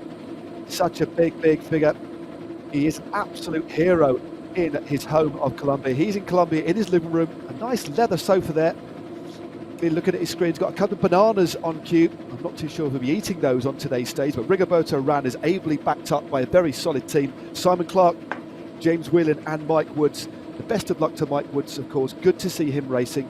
He uses Zwift a lot. He had that awful break, broke his leg in Paris-Nice earlier this year, but so good to see him back. We also have Team Arkea Samsic, Connor Swift, the former British road champion, in the mix there. AG2R Le Mondial, Alpecin Phoenix with Mathieu van der Poel, Groupama FDJ of France, Israel Startup Nation, watch out for them, especially the two specialists at Racing on Zwift, James Piccoli and Freddie Ovett. We have Lotto Soudal, with Matt Holmes, who took his maiden World Tour victory at the Tour Down Under, the young British rider. Then we have CCC in the orange. Watch out for Simon Geschke and Pat Bevin. Walt Poles of Barber and Merida is their standout rider. An exceptionally good climber, but not super experienced at riding on Zwift. And then we have the team that have the yellow jersey and the green jersey of NTT. Louis Menkes, Stefan de Bod. We have Trek Segafredo. Watch out for Giulio Ciccone, the former winner of a stage of the Giro d'Italia. Team Sunweb have Thijs Benoot, an exceptional rider. Direct Energy have Lilian Kalmajan. Rally Cycling have Nicholas Zukowski, who's wearing the white jersey. B&B Hotels, they're in the aqua kit. Then we have Astana, Richardson Scott. Look out for Michael Albacini, Circus Wanty Goubert. And then we have Cofidis with Guillaume Martin, who is a great climber. So, yeah, a really good lineup. Sorry that took so long, but I wanted to name check all of the squads, all of those familiar colours. But unsurprisingly here, Hannah, we're seeing one or two riders already struggling to stay with the pace on the lower slopes of the climb. Yeah, as it starts to kick up over this bridge, riders are finding themselves in a bit of difficulty, and it just shows, how much, the drafting aspect of Zwift makes a difference to just trying to stay in those wheels, and also having a good warm-up. If the race starts a little bit too hot for your liking, if you're not warmed up fully, then it's going to be, make for a really difficult start. Start to see just every now and then one or two riders just losing touch. How I found it on Zwift is if you start to lose the wheel, just making it actually more of an explosive effort to get back into the peloton is much better than just trying to slowly get back to the peloton as you might do in real life. So it's better just to give a really good, high-powered kick, big high-powered punch, and to get back to the group. I think that's a really good point here as we look at Nick Zukowski, the Canadian, just riding in that little alcove there on his felt bike out of the saddle. In game, he is wearing the white jersey of Best Young Rider. They had a rider who finished second yesterday. That was Pierre-André Cote. So Rally, again, invited to this virtual Tour de France. It'll be one of their biggest events of the year. And I know that they're very, very honoured to be racing in the inaugural edition of the virtual Tour de France and punching well above their weight at the moment. And Zukowski still in the middle of that group, looking very, very good. I did spot Geraint Thomas there too. So the former winner of the real Tour de France a couple of years back. And there is Geraint Thomas, Theo Gegenhardt as well. They just come off the back of a big training camp. So Theo Gegenhardt is in about 4th or 5th position. And it is Geraint Thomas now at the moment. It's gone straight to the front. Interesting to see. Putting out 6.5 watts a kilo. That's the sort of effort, Hannah, that most people could only last about 100 metres with. So Geraint Thomas really setting things up early on. Yeah, he is. Just almost looks like he's just stretching his legs as Ben O'Connor closes the gap. Great to see Geraint Thomas racing in this virtual Tour de France. He's ridden in 10 in real life Tour de France's throughout his career, and of course won one in 2018. Great to have see the teamwork going on here as well, with Theo Gegenhardt just riding alongside the fellow Brit, as we get a side-by-side vision of Geraint Thomas here on his balcony, looking very good indeed. Yep, already got his jersey fully unzipped. Geraint Thomas just setting the tempo. Theo Gegenhardt in second position. Pat Bevin also there, the New Zealander, an exceptionally good rider. He's a rider that can time trial very well. He can also climb pretty well. He's also got a real powerful punch. So Pat Bevin there for CCC, wearing number 14. Watch out for him. Now it's Scott Davis who moves to the front. So Scott Davis riding for Bahrain McLaren. He's clearly replaced. I think he's replaced Kevin Inclinart. So good to see Scott Davis, a former multiple under-23 time trial champion of Great Britain. The Welshman up or near the head of affairs on the lower slopes of the epic King of the Mountains. And just great to see the crowd left and right there. But Thomas settling into that rhythm. Well, look, he's even getting on his phone to send somebody a WhatsApp. Great stuff. As we move on to Mathieu van der Poel, again, we said it yesterday, didn't we, Hannah? Poetry in motion on a bike. Yeah, it is. I mean, just look at the cadence. It's so smooth and consistent. Solid upper body, wasting no energy at all. And his pedal strokes are so fluid. Great shot of how these professional riders look on a bike. You get a real good up close vision of them. Quite high heart rate on the bottom slopes of this epic KOM. We're pushing 400 watts, keeping a nice rhythm. Yeah, I mean it's. I mean, you look at the rhythm. It's clearly hurting him a little bit. 182 beats a minute. I'm not too sure what Mathieu van der Poel's max heart rate, but he's definitely going to be at threshold at the moment. Anybody putting out between 450 and 500 watts is going to be in pain regardless of their ability. That just shows how quick these riders are going up this climb, the lower slopes of the climb. Number 34 there in the centre of your screen, riding for the Koenig Quick Step. Another very, very good time trialist, Remy Cavagna of France. Mathieu van der Poel is slipping back a little bit here. But again, this climb not too steep. It's the top part that I think is going to hurt the slightly heavier riders. Geraint Thomas now has just slipped back. He was riding in pole position just a few moments ago, but slipped back into the group. Again, the riders are moving along at a reasonable speed at the moment, so there will be a bit of benefit of riding in a drag. Now, as we mentioned beforehand, I think we're going to talk. It's important that we talk a little bit about the benefits of drafting in Zwift. We explained it in the women's race. So, as in real life, sitting on a wheel, especially when you're sitting in a group, you do get the benefit of drafting. You get you sit in that eddy, in that low pressure area, you're essentially sucked along. And because we've got a lot of pros here, a lot of whom who have ridden Zwift, but the vast majority have not got a lot of experience riding on Zwift. So especially for the virtual Tour de France, the engineers at Zwift have just had a little bit of a tweak with the algorithm to make the drafting effect in-game a little bit more like it is in real life. So it just helps these pros adapt a little bit more as we look at Mathieu van der Poel. It looks like van der Poel has actually been distanced here, still putting out over 400 watts, Hannah, but he's been dropped on this climb, the lower slopes of this climb. We know he's not a rider that loves the high mountains, but that just shows the sort of power he's putting out at the moment, and he's getting dropped. Yeah, and he's able to maintain this power. I mean, you know, for the likes of, you know, how hard it is to push out that amount of watts, and he's doing it consistently, sustainably, but he's still losing the wheels to these riders. A little bit of a flat section through the castle here. You can just hear going over those cobbles. Really nice pace setting here from Simon Clark of EF Education. But it's a bit of a now or never for Mathieu van der Poel if he wants to try and get back into contention with this race. He's now 13 seconds in arrears to the front of this group. So certainly finding himself in a bit of trouble. There's Domen Novak, the 24-year-old Slovakian, goes off the front for Bahrain McLaren. Just shows how hard this racing is. Yep, Novak, a very, very good rider. Just moves off the front here. Got a second lead over Alexis Gurjard, who's putting out over 7 watts. Louis Meintjes is looking very, very good as well in that yellow jersey. Remember, he's wearing that because his team are the leaders. And just a reminder, if you're joining us for the very first time, this is the inaugural edition of the virtual Tour de France, the first time we've ever had a Tour de France on Zwift in this virtual world. And it's not done on time, it's basically done on a points system. So the teams will accumulate points for their riders. For first place across the finish line, it's 50 points all the way down to 25th place. So the more teams, or the more that teams can get the riders towards the head of affairs, the more points they will accumulate. So the team, quite simply, the most points at the end of stage 1, their team moves into the yellow jersey, and then a designated rider wears the maillot jaune. And here's Geraint Thomas moving off the front now. So straight over the top, that little attack by Novak has come to no good. Or come to nothing, should I say. Geraint Thomas clearly feeling pretty frisky here. The former winner of the Tour de France in 2018. Looking very, very good, putting out 450 watts, making it look very, very easy here. That traditional kind of, you know, medium to low cadence of his. There you go, 65 RPM, putting a lot of torque through the bike, and he's drawing a little group clear here. This is great to see. Yeah, a lot of torque, but really grinding out that gear. Looks like Louis Meintjes is just getting back in touch with the yellow jersey on his shoulders. Very, very solid on the bike, Geraint Thomas. Like again, no movement from the upper body, just putting all the torque through the pedals. But he's really stretching this peloton out now. Few gaps here and there.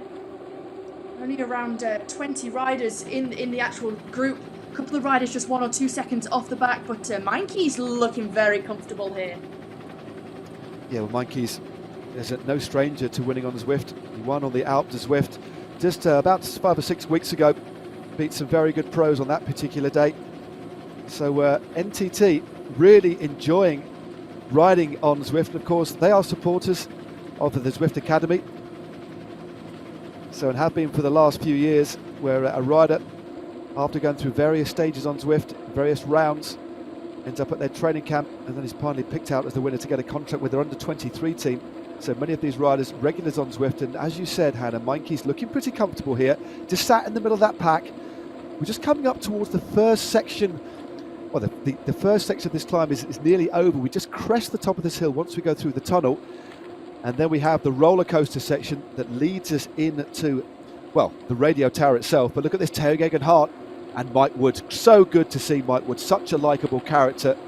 The injury he sustained at the start of the year in Paris-Nice was the kind of injury that could end a career, but he's back in the mix now and putting out a lot of power and looking very, very good. And EF Education First Hand have come here with an exceptionally strong team, haven't they? Yeah, they certainly have. I mean, you've got the likes of Rigoberto Urán.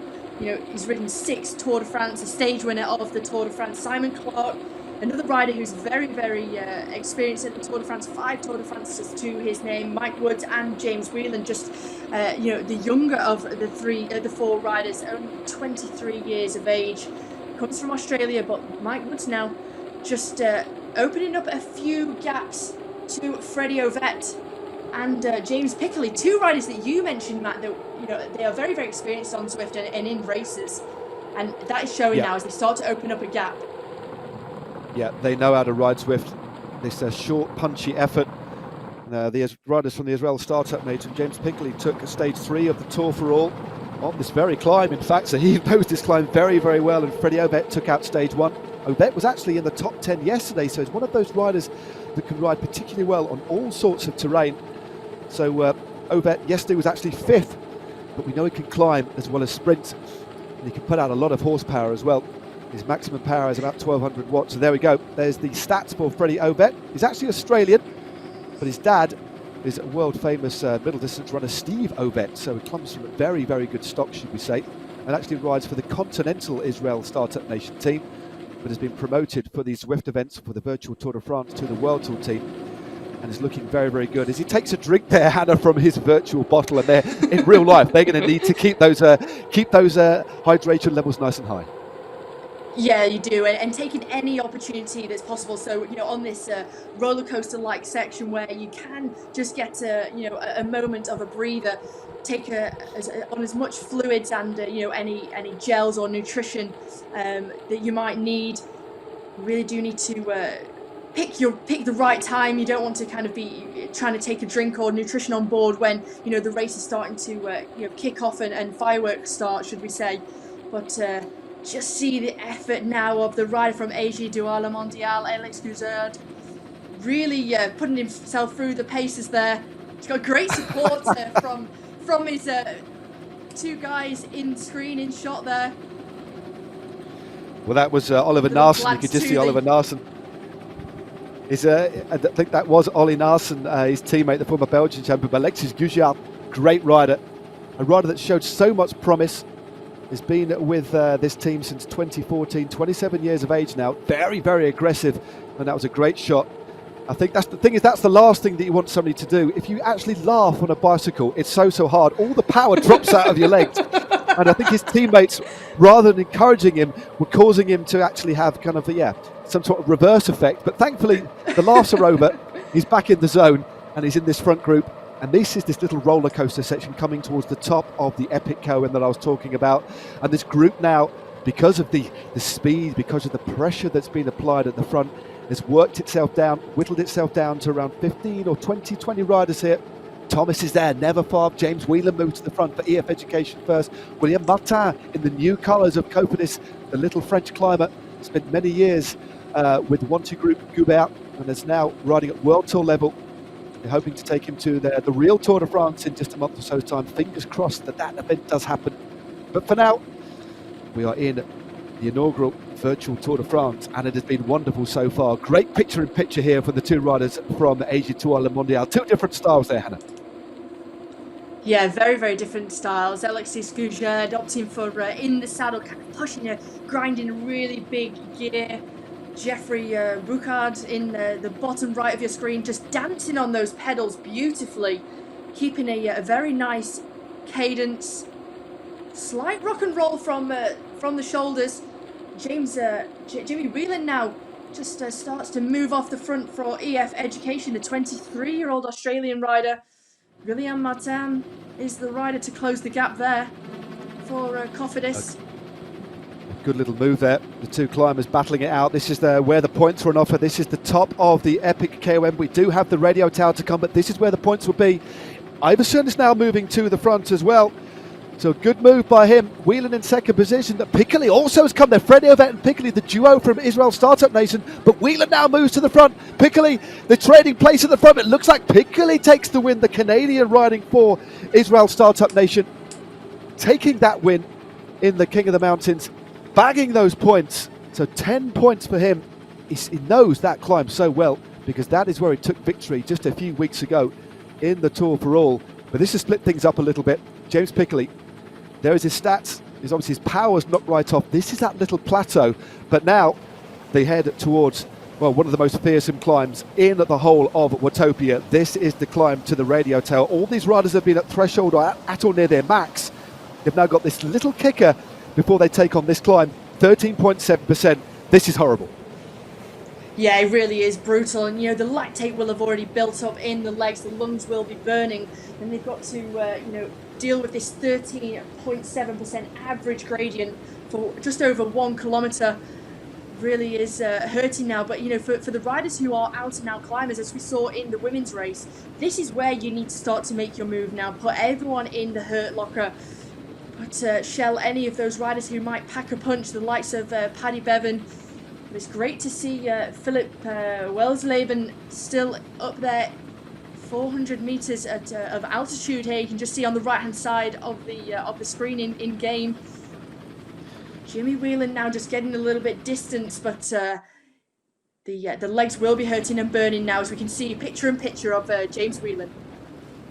Yeah, great shot of Whelan. He's unsurprisingly moving back. He sprinted, went well into his maximum.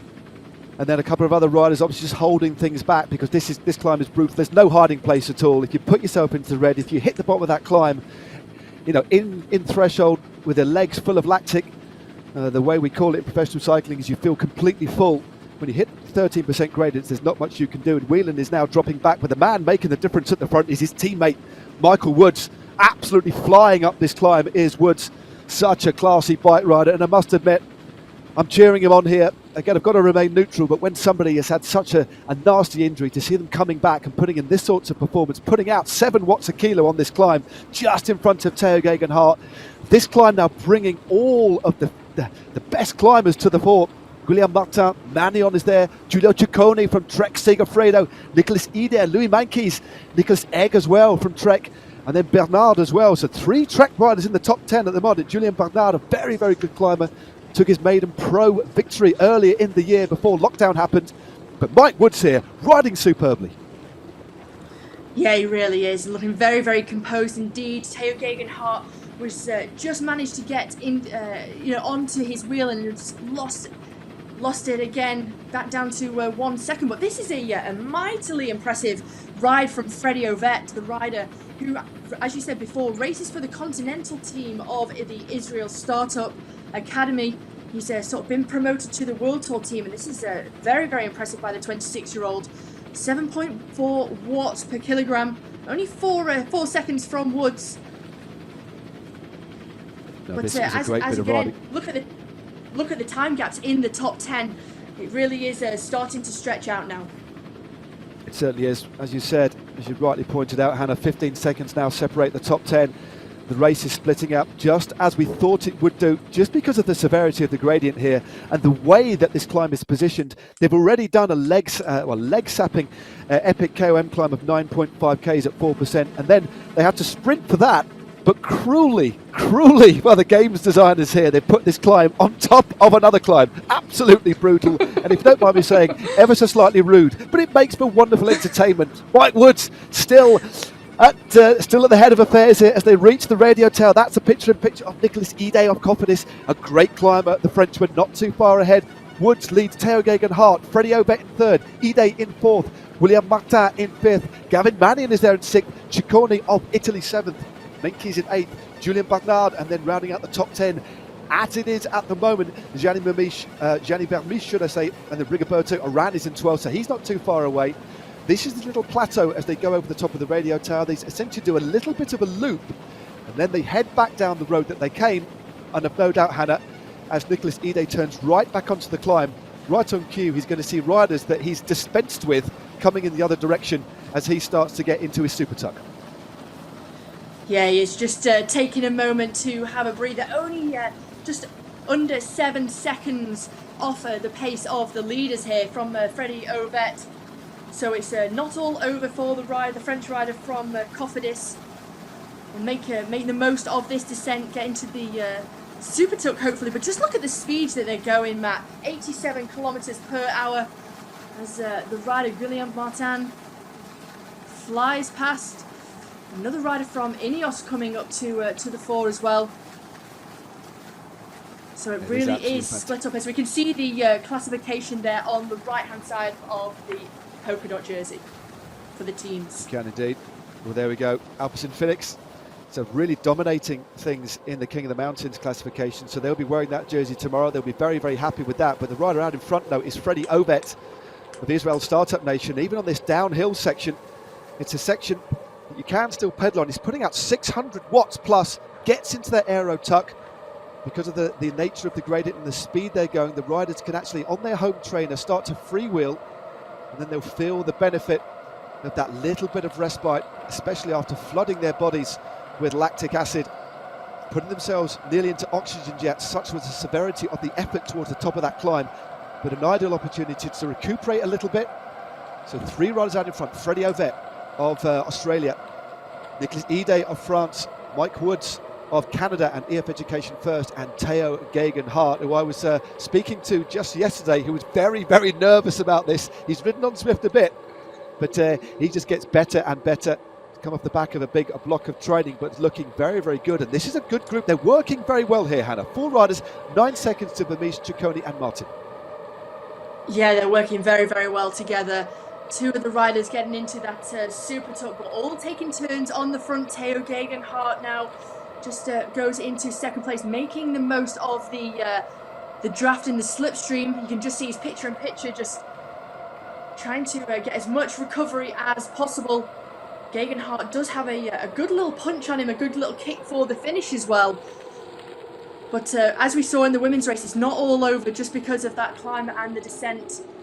We saw the gaps being closed. In the women's race, it was at 20 seconds, and the gaps did get closed. So these 4 riders do need to continue their sportsmanship and working well together.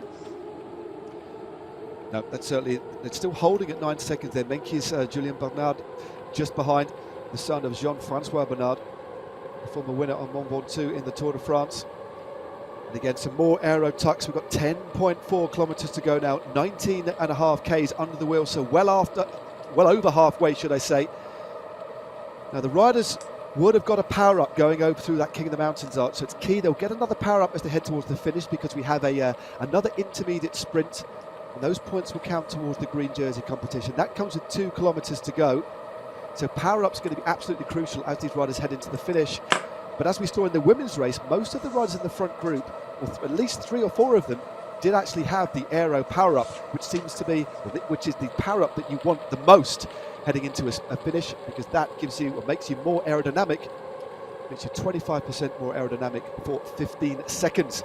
With this group now looking very, very good. We have a Canadian, we have an Englishman, we have a Frenchman, and we have an Australian, all for different teams, all relaying on the front, looking very, very good here with only 9 Ks to go. And again, all of them using that super tuck to great benefit, because as soon as they get out of the super tuck to stay in front, they need to really press on, because here, Hannah, the gap is starting to come down.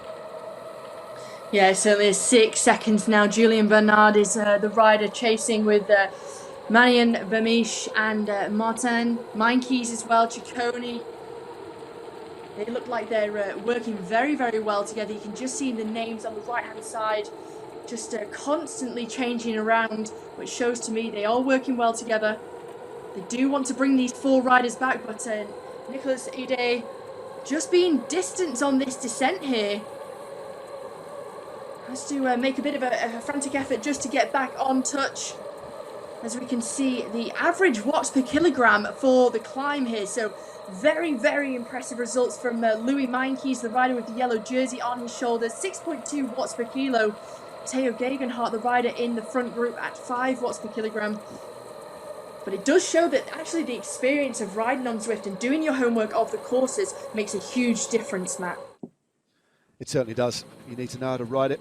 And but the gap is coming down. That group behind with Mannion on board is Clothing. Gavin Mannion riding for Rally Cycling. So good riding. They're so consistent, Rally Cycling. They really have upped their game. They've clearly focused specifically on the virtual Tour de France.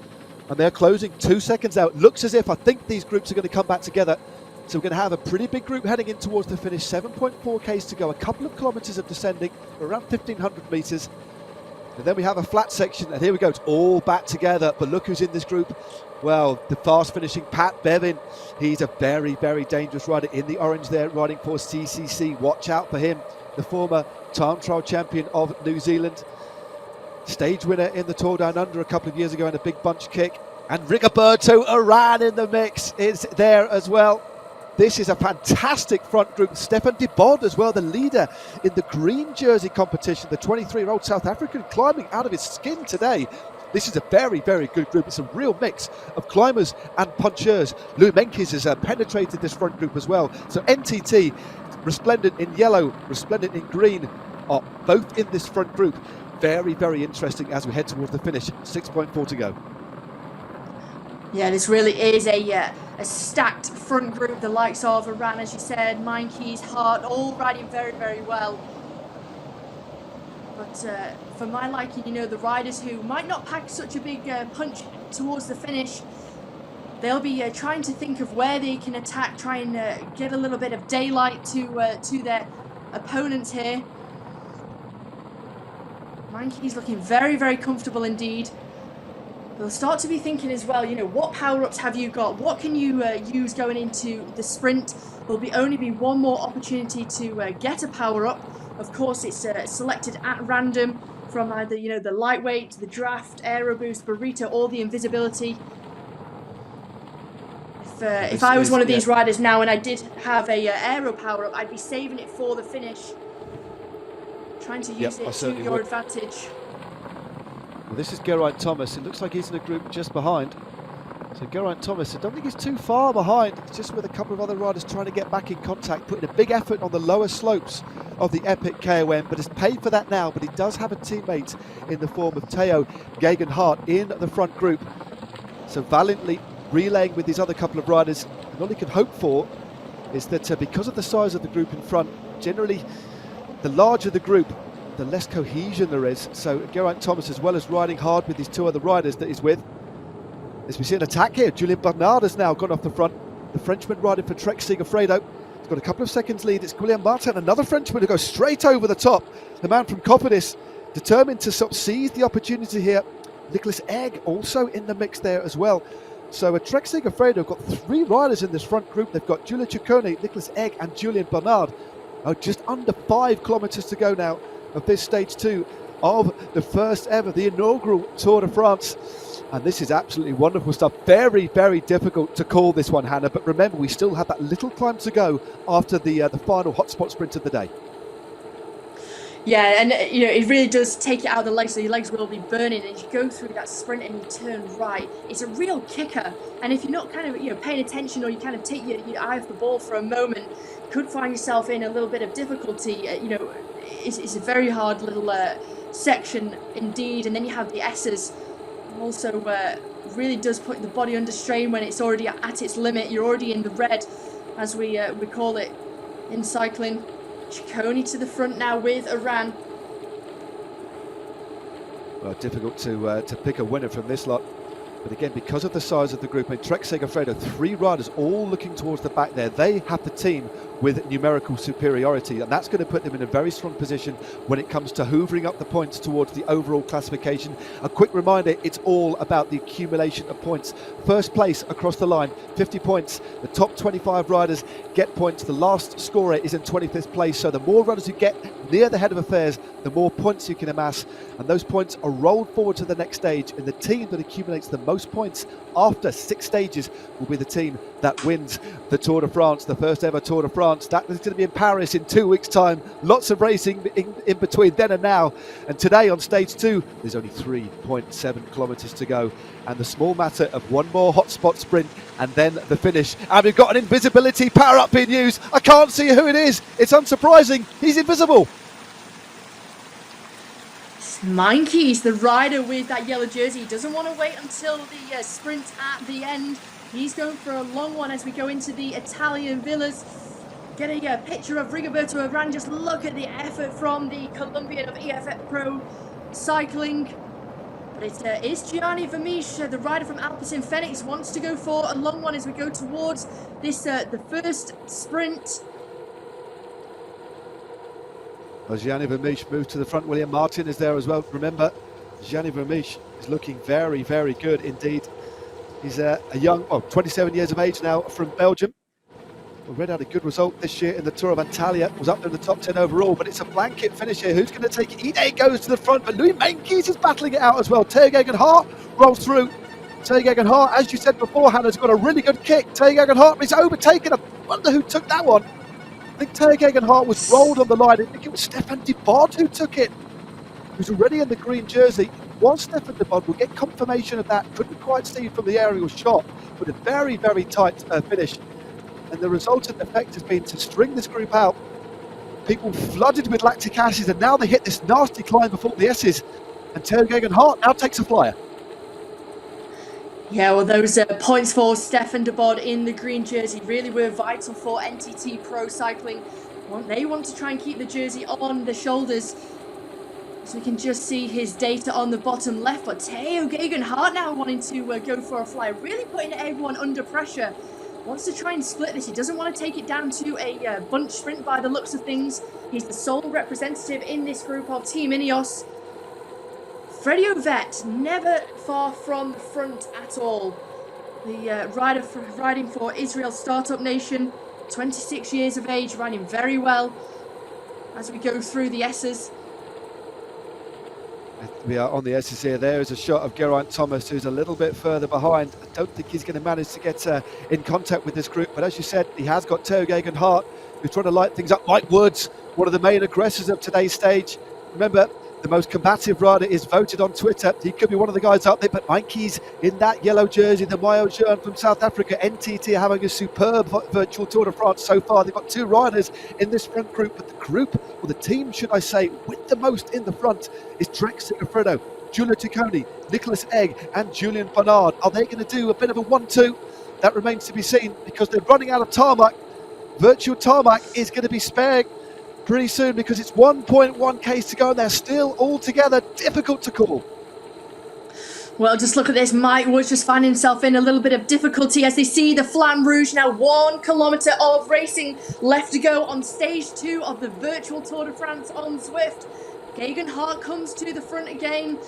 The riders from Trek Segafredo just massing themselves towards the front as Meintjes just wiping the sweat from his nose. Going to the final 700 metres, Matt.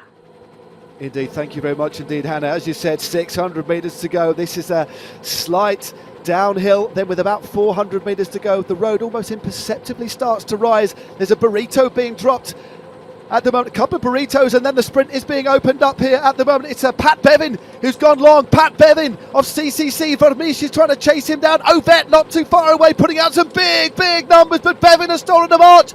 Is the road running out?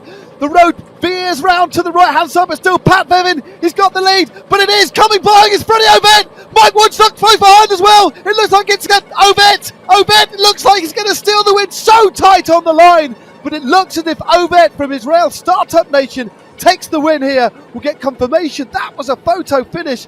But what an absolutely superb finale to stage 2 of the virtual Tour de France. Whew. I couldn't call it. Well, another close finish there. So close on the line.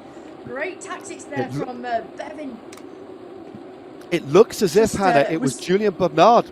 It looks as if it's Bernard who took the win, came by very, very late. Just looking at the stats I've got here, it looks like Bernard has taken it by 0.03 of a second. Ovet from the overhead shot looked like he got it, but it was the diminutive Frenchman who takes the win for Trek Segafredo. He looks absolutely delighted. Big, big win for Trek Segafredo, and for a Frenchman to win in the virtual Tour de France. And here it gets in slow motion. You can see Ovet, it's Ovet all the way to the line, but they're very, very late. It was clearly Bernard who just rolled him. Let's have a look at this again in slow motion. Well, that was exceptionally close, but the win has been given to Julien Bernard. Absolutely. And there it is. Oh, there wasn't much in that at all. He came around him in the last 10 metres there, Hannah. Yeah, it was very close, wasn't it? I was going to say before, Paddy Bevin, having a great lead out, went early with 400 metres to go, but just couldn't hang on going into the closing metres, and it was neck and neck between Ovet and Bernard. But as you said, fantastic to see a Frenchman winning in the virtual Tour de France on stage 2. Very, very happy with that, and smiles all round there, straight on the phone to his teammates, I'm sure. Fantastic for the rider from Trek Segafredo. Well, Trek Segafredo will be absolutely delighted with that. It's not just the first Frenchman to win a stage of the virtual Tour de France. He's the first person with a beard to win a virtual Tour de France stage as well. So a couple of wins here. He's already had a win this season in the Tour des Alpes Maritimes et du Var. He won at stage 3 on Montferrand and the mountains classification, and has carried that form through to win in the virtual world. But they played it very, very canny, but a perfectly well-timed sprint. And I must admit, Hannah, I'll be perfectly honest with you, I didn't expect him to be able to deliver such a punch at the finish against such very, very fast finishes indeed. And there it is, confirmation. Julien Bernard takes the win for Trek Segafredo ahead of Freddie Ovet of Israel Startup Nation. Solid performance by Nicholas Ide in third for Coppice. Mike Woods in fourth for EF Education First. Then we have Pat Bevin from CCC, Stefan de Bod of NTT, Giulio Ciccone, another rider from Trek, in the top 10. Then we have our race leader Louis Meintjes in 8th place. We'll have to pick the bones out of that and see how that is going to affect the general classification, because quite clearly NTT scored very well again and headed into today with 80 points, 1 point lead over Rally, with Alpecin Fenix in third position with 72. But of course, Trek Segafredo scored very, very well, putting 3 riders in that front group. So I think it's going to be very, very close at the top. There's no doubt about who's going to be leading the King of the Mountains classification. That will still be Alpecin Fenix. But what a race. We've had 2 spectacular races here, Hannah, haven't we? It's been something quite special. I mean, something for the fans. I'd imagine that everybody at the Tour de France is happy with the way things gone. And importantly as well, it's in the absence of a real Tour de France, this isn't too bad at all, is it? It's not at all, is it? I mean, we've seen, 2 days, 2 stages. It's been enthralling, so much excitement, and it's been very, very close. And I think in this finale, and especially on today's stage, both the women's and men's race has shown just how important teamwork is. Trek Segafredo had 3 riders in that finale, and it just shows how important it was to work together, but also amass as many points towards that yellow jersey, the maillot jaune, as possible. And it was Julien Bernard who took the stage victory, but all importantly, the points towards the team. It came by, I mean, that particular shot there, he was actually obscured by the avatar of Freddie Ovet, but the overhead shot just shows there was a very late virtual lunge. I don't know if that's actually part of the algorithm or part of the gamification, but there was a definite virtual lunge there. But I didn't see too many power-ups being used. There was a couple of burritos that went early on, but I don't think Bernard or Freddie Ovet actually used a power-up in that sprint. If they did, they certainly used it quite early. Yeah, I think as well, the riders just after the sprint going up the little drag after the sprint, we saw a few power-ups being dropped there. So, did they use them a little bit too early? Did that make a difference in that finale? Well, it certainly played an advantage to Julien Bernard of Trek Segafredo. But yeah, I think the teamwork aspect has paid off for Trek Segafredo today. It's a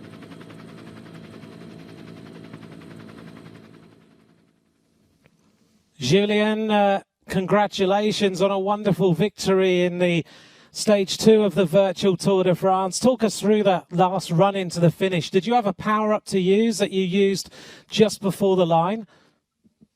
Yeah, I think it was really, really close. I didn't realize I won. I was thinking Freddie was in front of me, but when I saw the result, I was really happy because I started to sprint really late, I think, and in the last few meters, I was able to pass him. Yeah, I think Freddie will be very surprised. I think all of us thought Freddie had taken it on the line, but you closed up on him really, really quickly. Just how tough has this race been? I know it's only a few kilometres really in terms of what you're used to in the Tour de France, but just give us as fans a comparison of how hard you have to push on this race. There was a really, really fast start. And to the mountain, I was really at the limit. I think I passed in the second group in top, and I was able to come back with my group on the first 4 on the downhill. And then I know that I have to recover for the sprint because it's really hard on Zwift to go alone. So I just start to keep energy for the last sprint, and was a success. And what does it mean to you and the Trek Segafredo team finally to get a victory, albeit a virtual victory, in the Tour de France? It's mean a lot because we didn't have a race since now a long time, and to win is every time is a good thing. So now we are looking for come back to the real race and win on the real race. Well, Julien, many congratulations on the victory on stage 2 of the virtual Tour de France, and all of us look forward to seeing you on the real roads very soon. Thank you. Goodbye. Thank you. Goodbye. There we go. Confirmation that Anthony, our World Feed commentator, thought that it was Freddie Ovett who took the victory as well. Even the winner of the race thought that was the case, but it was just on the line, and it was 300ths of a second. But there is confirmation. NTT still in the lead, so they'll be wearing yellow into stage 3 with a whopping 130 points for the South African squad. They'll be happy with that. Rally Cycling still in second position with 92. Third place Alpecin Phoenix, but Trek Segafredo, courtesy of that fine run, have moved themselves into contention in 4th with 87. Israel Startup Nation solid in 5th with 77. CCC in 6th. Then we have EF Education, Cofidis, Ineos and Mitchelton Scott rounding out the top 10 so far after stage 2 with 35 points. But that is a very, very nice lead to take into stage 3. Stage 3 of which will be on Saturday the 11th of July. You can join us again on Zwift. Head to our YouTube channel or our Facebook page at 1400 hours next weekend for stage 3. We actually move into France then for the first time. I think everybody is anxious and excited to see what the new virtual world in France is going to look like. I, for one, am very excited. You, of course, can ride it as well once the stage is done on the L'Etape Virtuale. So there we go. Green jersey classification. Well, NTT are having a whale of a time, aren't they? They are still in the lead in that classification with 86 points. Mitchelton Scott in second with 52. CCC third. Then we have Lotto Soudal, Alpecin Phoenix, Rally Cycling, Deconic, Quickstep, Trek Segafredo, Israel Startup Nation and Cofidis with 13 points. So a rather solid lead there as well. Really solid lead in both of the key classifications in this year's virtual Tour de France. I don't need to remind you, this is the inaugural edition of the Tour de France. We've had some magnificent racing across both men's and women's as we move on to look at the polka dot jersey. And it's actually Israel Startup Nation. Well, that's my mistake. They've moved into the lead with 17 points ahead of Alpecin Phoenix. So my mistake there. So Israel Startup Nation, their avatar there, they'll be wearing that jersey. A designated rider will wear that jersey heading into stage 3. Alpecin Phoenix in second, Cofidis in third. We'll hopefully have a look at the best young rider, the Maillot Jaune. That'll be the next classification to look at. We'll also have the team classification, and hopefully we may get the result of the best, well, the most combative rider, which is voted by you, the general public, on Twitter. And here we go, right on cue, the Classement de Jeunes. Again, NTT, well, absolutely amazing performance. 3 classifications they lead, including this one. 17 points to the good ahead of Lotto Soudal with 15. Trek Segafredo in third with 14. So NTT heading in to stage 3 will be in green, white and all-important yellow. So some great racing. Stage 2 done and dusted. I think Hannah and myself are going to go for a lie down, and hopefully a few of you will be inspired to jump on your bikes in the virtual world and give the L'Etape Virtuale a bit of a go. But again, 2 stages in, Hannah, it's been absolutely tremendous. I've thoroughly enjoyed it, and I'm sure everybody at home has. It's been some breathless racing. Yeah, it really has, and it's just been non-stop excitement. You know, we've had 2 very, very different stages from stage 1 and 2, but nonetheless, you know, so much excitement right to the line. And I think, you know, Julien Bernard's ride has just shown as well, you know, even if he started his sprint quite late, but nonetheless, never give up and don't stop until you get past that finish line. It really was so close to Freddie Ovett, and I'm sure Freddie Ovett will be smarting a little bit. He would have loved to have taken a victory in the virtual Tour de France, but yeah, absolutely fantastic racing overall. Definitely. Well, here's a few highlights from earlier on. This was on the lower slopes of the climb that dominated today. This was the epic KOM. This was the Watopia mountain route. The riders faced a ride of 29.5 kilometres, which equates to 18.3 miles with 682 metres of elevation, and that was the high point today. That is the face of a smiling face of Nicolas Ide on his patio. That was the climb of the radio tower, and we had an elite group of riders that headed into the finish, including Uran, Woods, Togegen Hart, Freddie Ovett, Julien Bernard, Giulio Ciccone, and it was at the very last. It was a breathless finish, so tight that none of us could call it, including the man who won himself. But it was Julien Bernard, the 28-year-old Frenchman riding for the American team at Trek Segafredo, who takes the win.